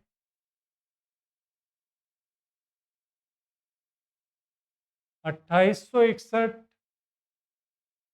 5600, चलिए 7534 और 2861, तो ये आ जाएगा बेटा आपका 2861 ऊपर और 7534 नीचे। तो मैं कह सकता हूँ 28 दूनी 54, तो 1/2 से तो ये कम ही है।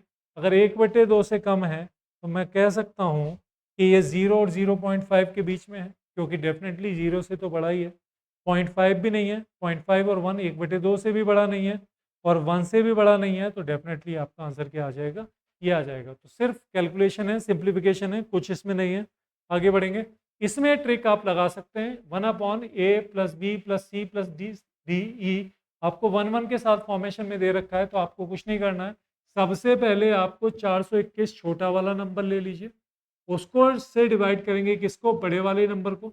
तो 421 आपका छोटा वाला नंबर है, उससे आप बड़े वाले नंबर को डिवाइड कीजिए। जब डिवाइड करेंगे तो दिखाई दे रहा है 2 बार डिवाइड हो जाएगा, कितना आ जाएगा, 2 बार डिवाइड करेंगे तो 844 आ जाना।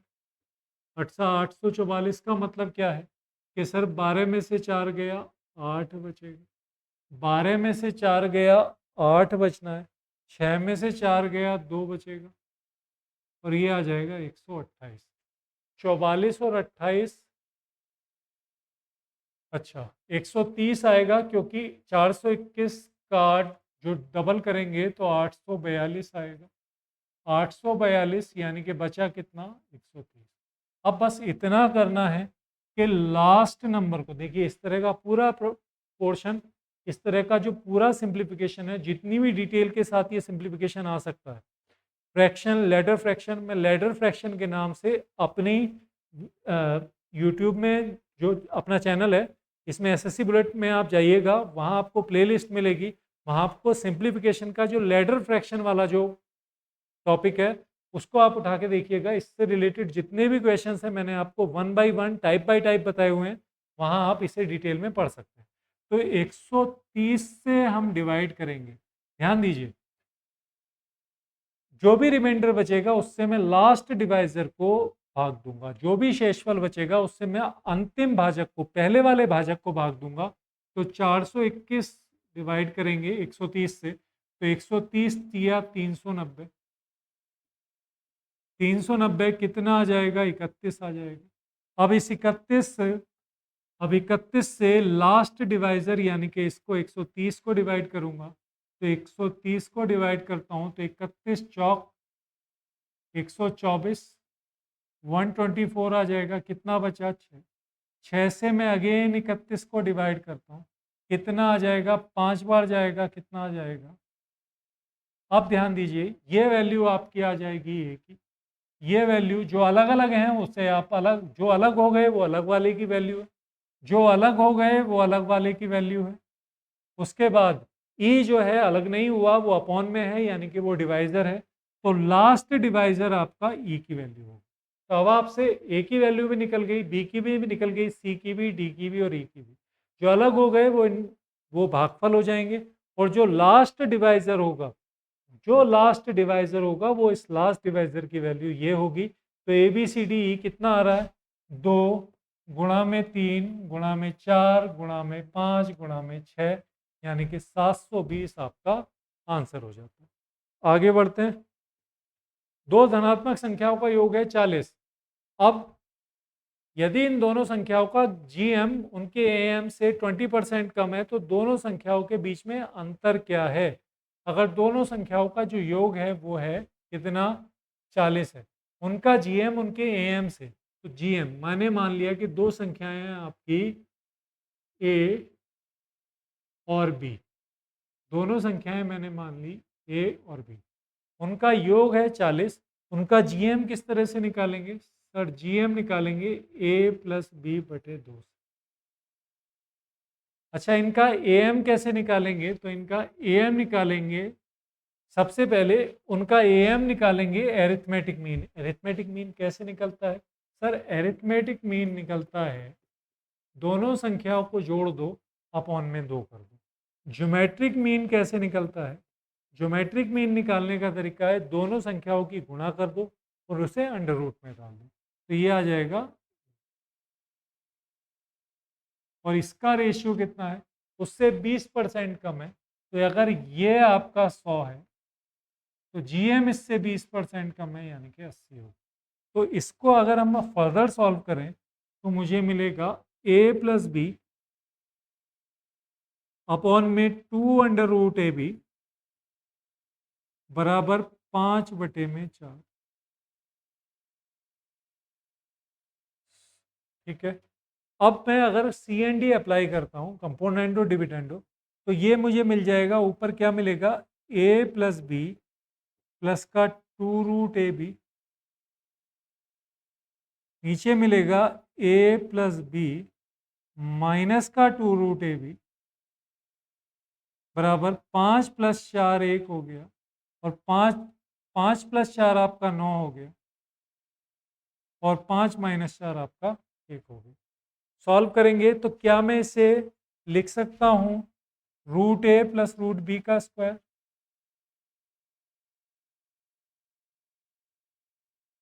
नीचे लिखा जा सकता है √a माइनस √b का स्क्वायर, और ये कितना आ जाएगा? ये 9 और 1 आ जाएगा। तो क्या लिखा जा सकता है कि √a और √b की जो वैल्यू होगी वो कितनी होगी? 3 और, अगर मैं दोबारा से वो लगाता हूँ, सी एन डी लगाता हूँ, तो मुझे क्या मिल जाएगा? ये आ जाएगा √a अपॉन में √b, कितना? एक तरफ एक बार जोड़ दो, एक बार घटा दो, तो 3 + 4 1 4, 3 - 1 2, तो ये आ जाएगा 2:1। अब √a और √b, और ए और बी की वैल्यू कितनी आ जाएगी बच्चों? यहाँ से ए और बी की वैल्यू आ जाएगी 4, और क्योंकि रूट का स्क्वायर करेंगे तो ए और बी की वैल्यू आ जाएगी 4 और 1। अब ए प्लस बी कितना बता रखा है? ए प्लस बी 40 बता रखा है, तो ए माइनस बी कितना होगा? तो टोटल 5 की वैल्यू आपको दे रखी है कितनी? 40, और आपसे डिफरेंस 3 की वैल्यू पूछ रहा है, तो वो कितने के बराबर होगी? वो 24 के बराबर होगी। अगर 5 की वैल्यू 40 है तो 4 की वैल्यू 3 की वैल्यू कितनी होगी? वो 24 के बराबर होगी। तो आसान सवाल है। आगे बढ़ते हैं। सकारात्मक संख्याएं a1 a2 a3 an GP में है, और इनका जो है जीएम है वो कितना है? पी है। और ये भी, इनका जो जीएम है वो कितना है? ए से लेकर 3n तक ये जीपी में है। ए से लेकर एन तक का जो जीएम है वो पी है, और क्यू जो है वो n+1 से लेकर 3n तक का ज्योमेट्रिक मीन है। तो आपको बताना है कि टोटल 3n संख्याओं का ज्योमेट्रिक मीन क्या होगा। तो ध्यान दीजिए, सबसे पहले खेल क्या किया है वो समझिए। a1 a2 कहाँ तक? an तक। ठीक है। उसके बाद an+1,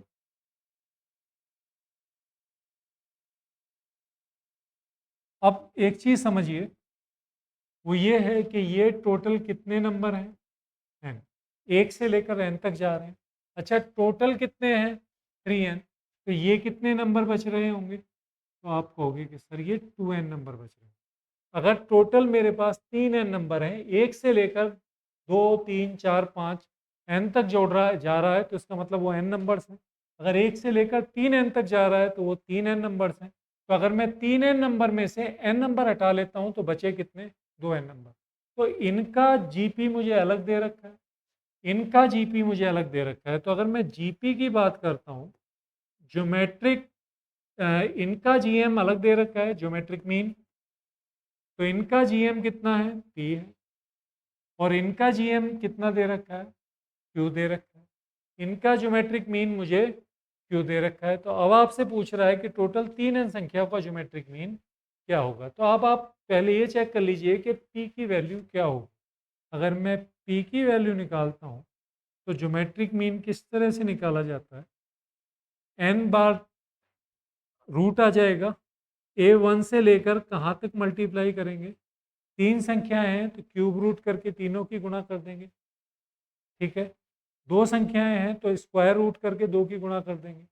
अगर देखिए, अगर सपोज a1 और a2 होती, अगर सिर्फ दो संख्याएं होती a1 और a2, तो मैं इसका ज्योमेट्रिक मीन कुछ इस तरह से निकाल देता, ये इसका ज्योमेट्रिक मीन। अगर ये तीन होती तो 1/3 कर देता, बट अगर ये n है, अगर ये संख्याएं n हैं,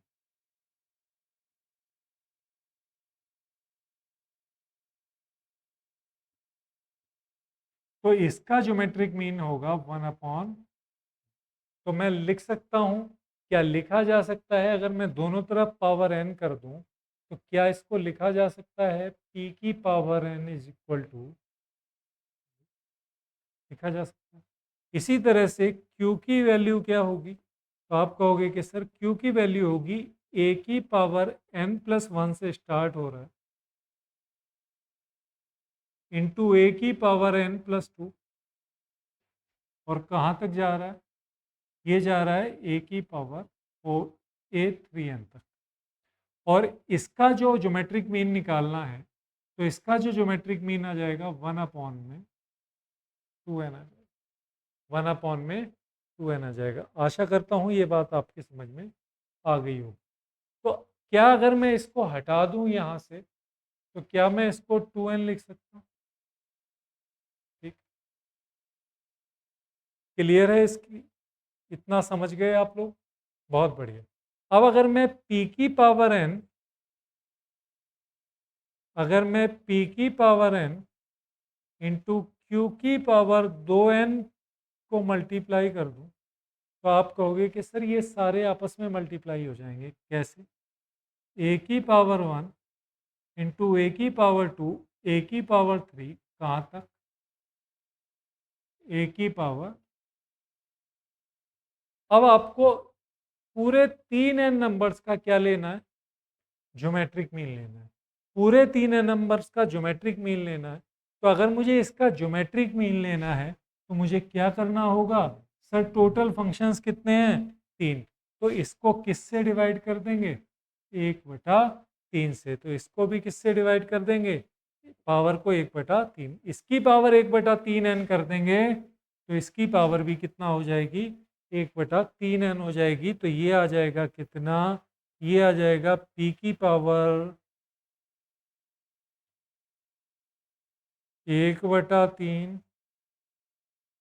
इंटू क्यू की पावर 2/, ये आपका आंसर। आशा करता हूँ आप इस बात को समझ गए होंगे। सीधी बात यह है बच्चों कि दोबारा समझ लीजिए, ए से लेकर एन तक एन टर्म, ए से लेकर 3n तक 3n टर्म्स, तो ए की पावर ए n+1 से लेकर 3n तक तो 2n टर्म होंगी। अब पी P बराबर होगा इसका 1/n, तो P की पावर n निकाल ली, Q की पावर n निकाल ली। तो अब अगर आपको इस पूरी 3n टर्म्स का ज्योमेट्रिक मीन निकालना है, अगर आपको पूरी 3n टर्म्स का ज्योमेट्रिक मीन निकालना है, GM ऑफ टोटल टर्म्स, तो किस तरह से निकलेगा, सर तरीका ये होगा कि A1 इंटू टोटल टर्म्स कितनी हैं, 3n terms, A2 into A3, कहाँ तक जा रहा है, ए की पावर 3n तक जा रहा है। भाई बीच में कहीं ए की पावर n+1 भी आया हो, और ए की पावर, और इस सब की पावर क्या कर देंगे, 1/, में, इस सब की पावर 1/, में 3n कर देंगे, क्योंकि n टर्म्स का अगर ज्योमेट्रिक मीन निकालना है तो a/1/n, 2n टर्म्स का ज्योमेट्रिक मीन निकालना है तो 1/2n, 3n टर्म्स का ज्योमेट्रिक मीन निकालना है तो 1/3n। तो जब आप इसे सॉल्व करेंगे तो यहाँ से लेकर n तक की जो वैल्यू आएगी वो p की पावर n आ जाएगी। यहाँ से लेकर 3n तक जो वैल्यू आ जाएगी वो q की पावर 2n आ जाएगी।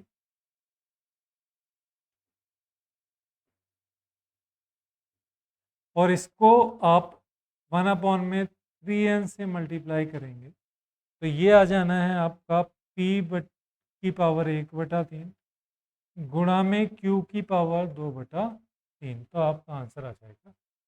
आशा करता हूँ ये बात आपको समझ में आ गई होगी। चलिए नेक्स्ट क्वेश्चन पे आ जाइए। अब अगर आपसे ये कहा जा रहा है, देखिए आंसर इस तरह से दिया जाना है कि आंसर अगर ना फर्स्ट से दिया जाए तो सेकंड से ना दिया जाए, और सेकंड से दिया जा सकता है तो फर्स्ट से ना दिया जाए, तो आपका आंसर जैसे अगर आंसर सिर्फ एक स्टेटमेंट से दिया जा सकता है और दूसरे से नहीं दिया जा सकता तो आप ऑप्शन ए लगाएंगे। अगर पहले या दूसरे में से कोई सा भी स्टेटमेंट यूज करके आप आंसर दे सकते हैं तो ऑप्शन बी लगाएंगे। दोनों में से दोनों का ही इस्तेमाल करके आपको आंसर देना है, जैसे किसी एक से आंसर नहीं दिया जा रहा, दोनों का इस्तेमाल करना है तो आंसर सी हो गया।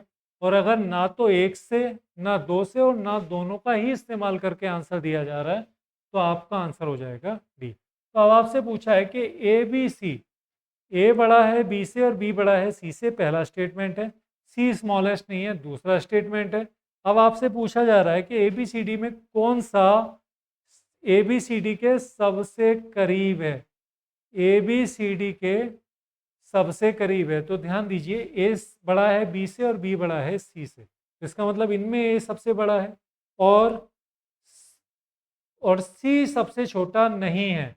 सी सबसे छोटा नहीं है, तो इसका मतलब ये है कि दोनों स्टेटमेंट का इस्तेमाल करके मुझे ये पता चल गया, अगर मैं इन दोनों का इस्तेमाल करता हूं तो मुझे ये पता चल गया कि ए बी से बड़ा, बी सी से बड़ा और सी सबसे छोटा नहीं है तो सी डी से बड़ा। तो अब ए गुणा बी गुणा सी गुणा डी के सबसे करीब कौन सा होगा। तो आप मुझे बताओ कि एक नंबर है 2 × 5, इसमें का प्रोडक्ट आया कितना, 10।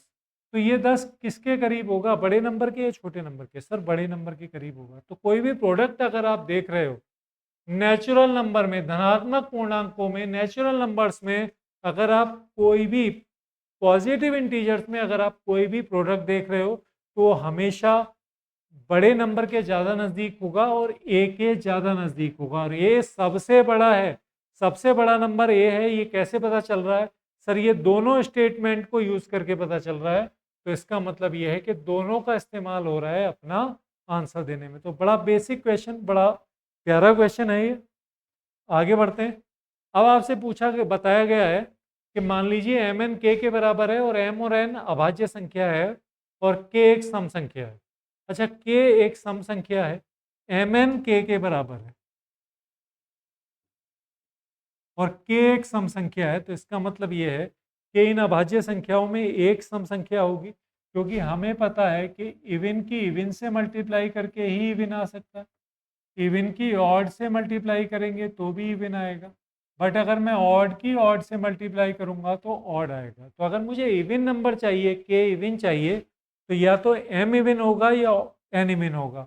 और दोनों अगर प्राइम नंबर्स हैं, दोनों अगर प्राइम नंबर्स हैं तो इनमें से एक कोई दो होगा, क्योंकि दो एक अकेली इवन प्राइम नंबर है। तो अगर दो अकेला प्राइम नंबर है तो या तो एम या फिर एन प्राइम नंबर होगा। अच्छा, पहला कथन कह रहा है एम एन से बड़ा है, तो दो सबसे छोटा प्राइम नंबर है, तो इसका मतलब एन की वैल्यू ही कितनी होगी, दो होगी। एन की वैल्यू कितनी होगी, दो होगी, और एम दो से बड़ा कोई प्राइम नंबर होगा। इन संख्याओं में से एक संख्या दो है, तो यही स्टेटमेंट दोबारा बता रहा है। अब आपसे पूछ रहा है M N minus N plus का 1। तो जब तक हमें एम की कंफर्म वैल्यू नहीं पता चलेगी तब तक हम M N minus N plus का 1 कैसे पता कर लेंगे। ठीक है, तो नहीं पता हो सकता, दोनों में से किसी का इस्तेमाल करके भी, तो आपका आंसर आ जाएगा नाइदर ऑफ, क्योंकि आपसे पूछ रहा है कि M N minus N plus का 1 की वैल्यू कितनी होगी।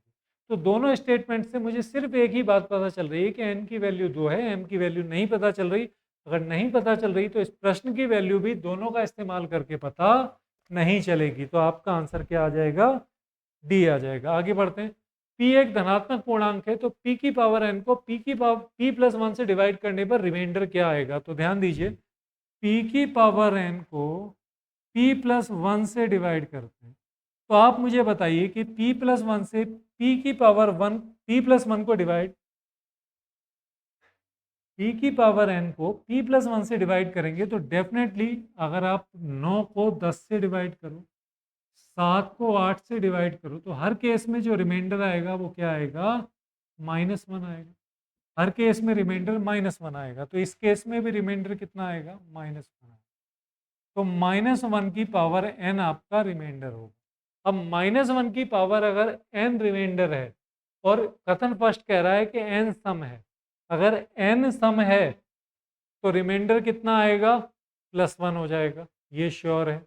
अगर n इवन है, अगर n इवन हो गया, देखो या तो n इवन होगा या n ऑड होगा। इवन के केस में -1 होगा या +1 होगा, और ऑड के केस में ये आ जाएगा -1। तो अगर n इवन है तो मुझे रिमाइंडर का पता चल जाएगा कि रिमाइंडर 1।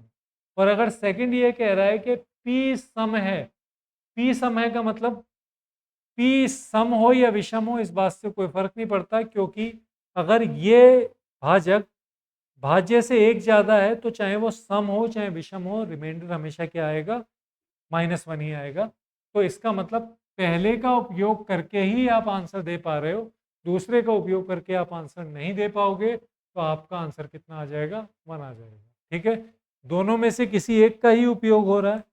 अगला सवाल है, x की वैल्यू है आपकी क्यूब रूट माइनस का 0.19683। ठीक है, चलिए उसके बाद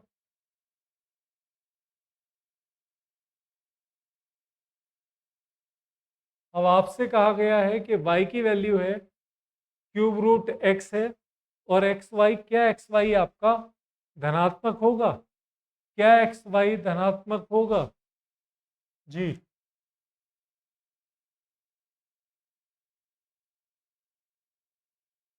देखिए एक चीज़ है, अगर मैं इसकी वैल्यू निकालूं तो आप कहोगे कि सर इसकी जो वैल्यू निकल के आएगी वो आएगी, अगर एग्जैक्ट हम देखेंगे तो इसकी जो वैल्यू निकल के आएगी वो सीधा सीधा आप इसलिए नहीं ले सकते क्योंकि पॉइंट के बाद 1 2 3 4 5, क्योंकि ये जो है ये क्यूब रूट 27 है। क्या है?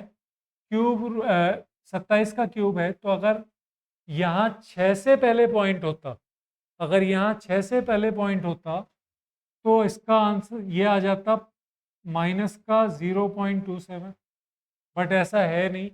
तो इसका मतलब फिर भी ये आएगा तो माइनस में ही, तो ये भी माइनस में आएगा और इसका भी क्यूब रूट करेंगे वो भी माइनस में आएगा, और दोनों माइनस वाले नंबर्स को अगर आप गुणा करेंगे तो धनात्मक आएगा। डेफिनेटली दोनों का इस्तेमाल करके आप इस आंसर को दे सकते हो।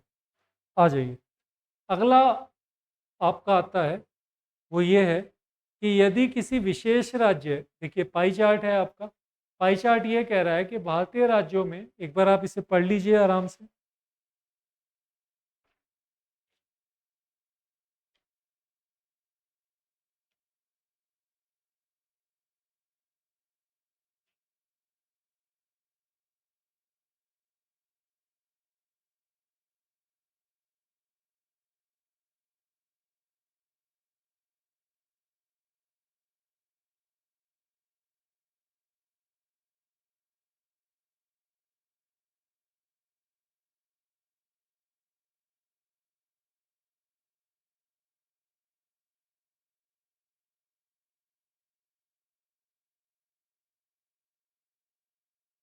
चलिए आगे बढ़ते हैं। क्वेश्चन ये है कि सबसे पहले P Q R S 4 states में लोग दे रखे हैं। 4 स्टेट की अगर टोटल पॉपुलेशन की बात करूँ तो पी 40% घेरता है, क्यू 30%, आर 10% और एस 20%।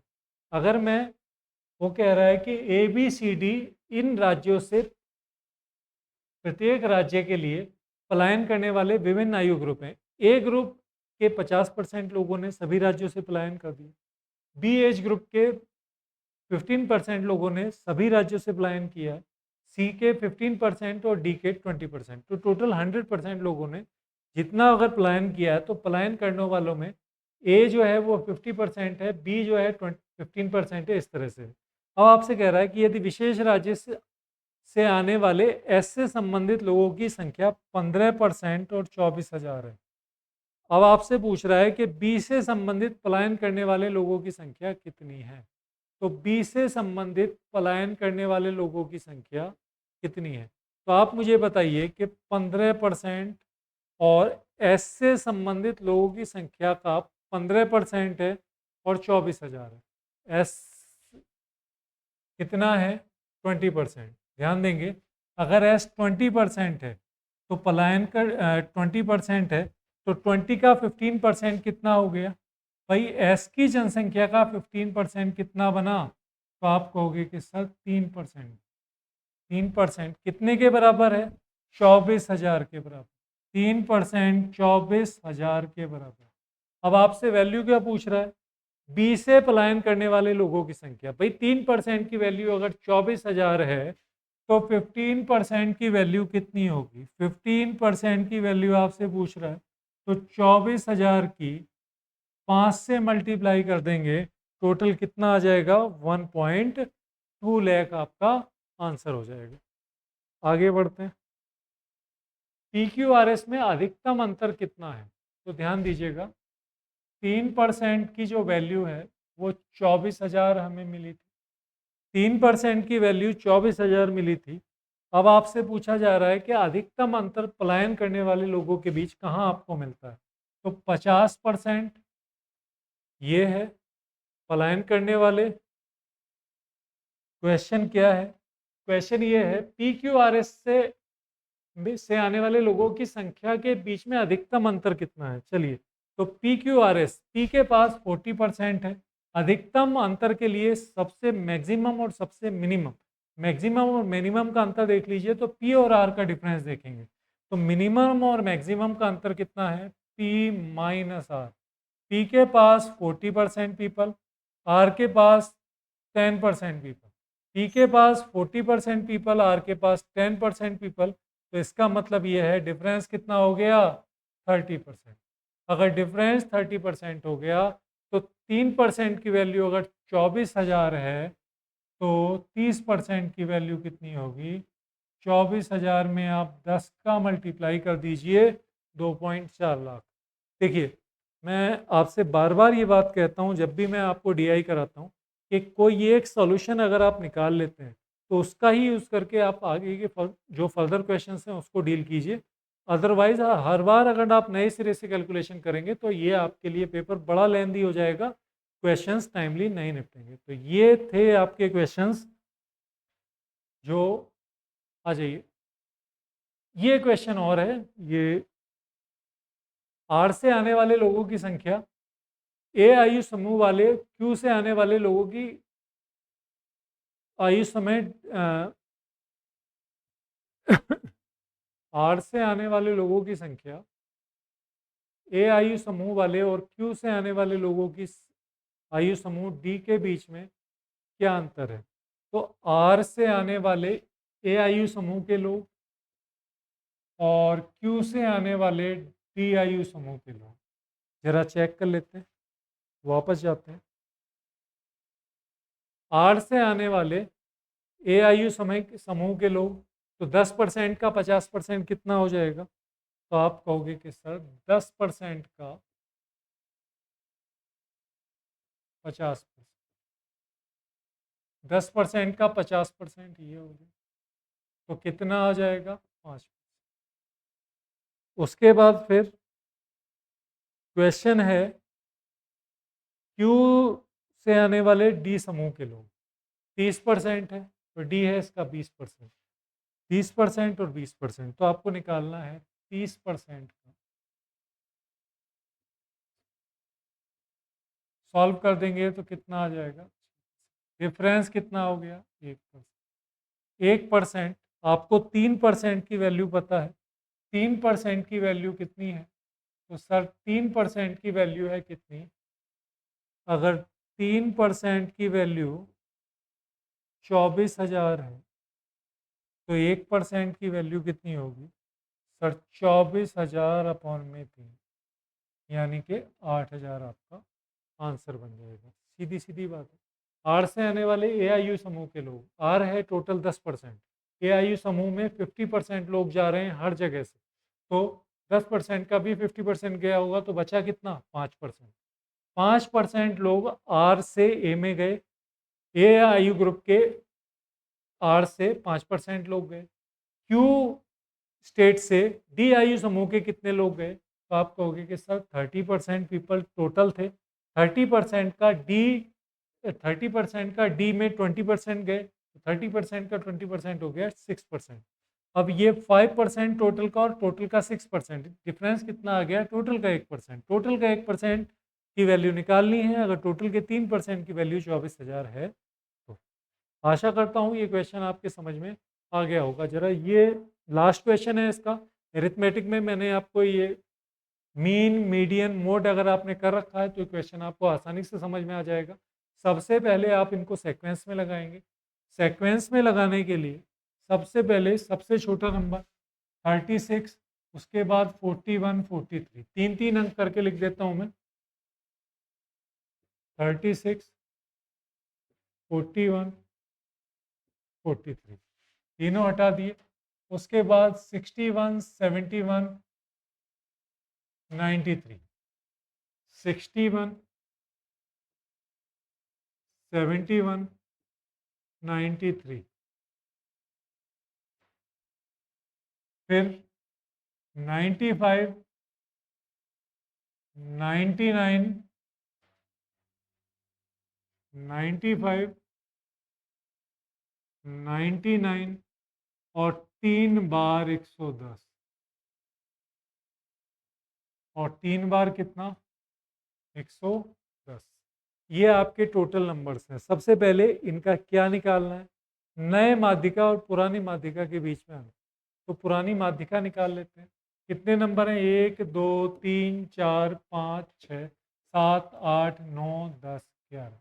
अगर ऑड नंबर हैं तो n/2 ही आपका माध्यिका होगा। तो कितना आ जाएगा? n+1/2 आपका माध्यिका हो जाएगा। तो आपको बिल्कुल मिडिल वाला नंबर रखना है।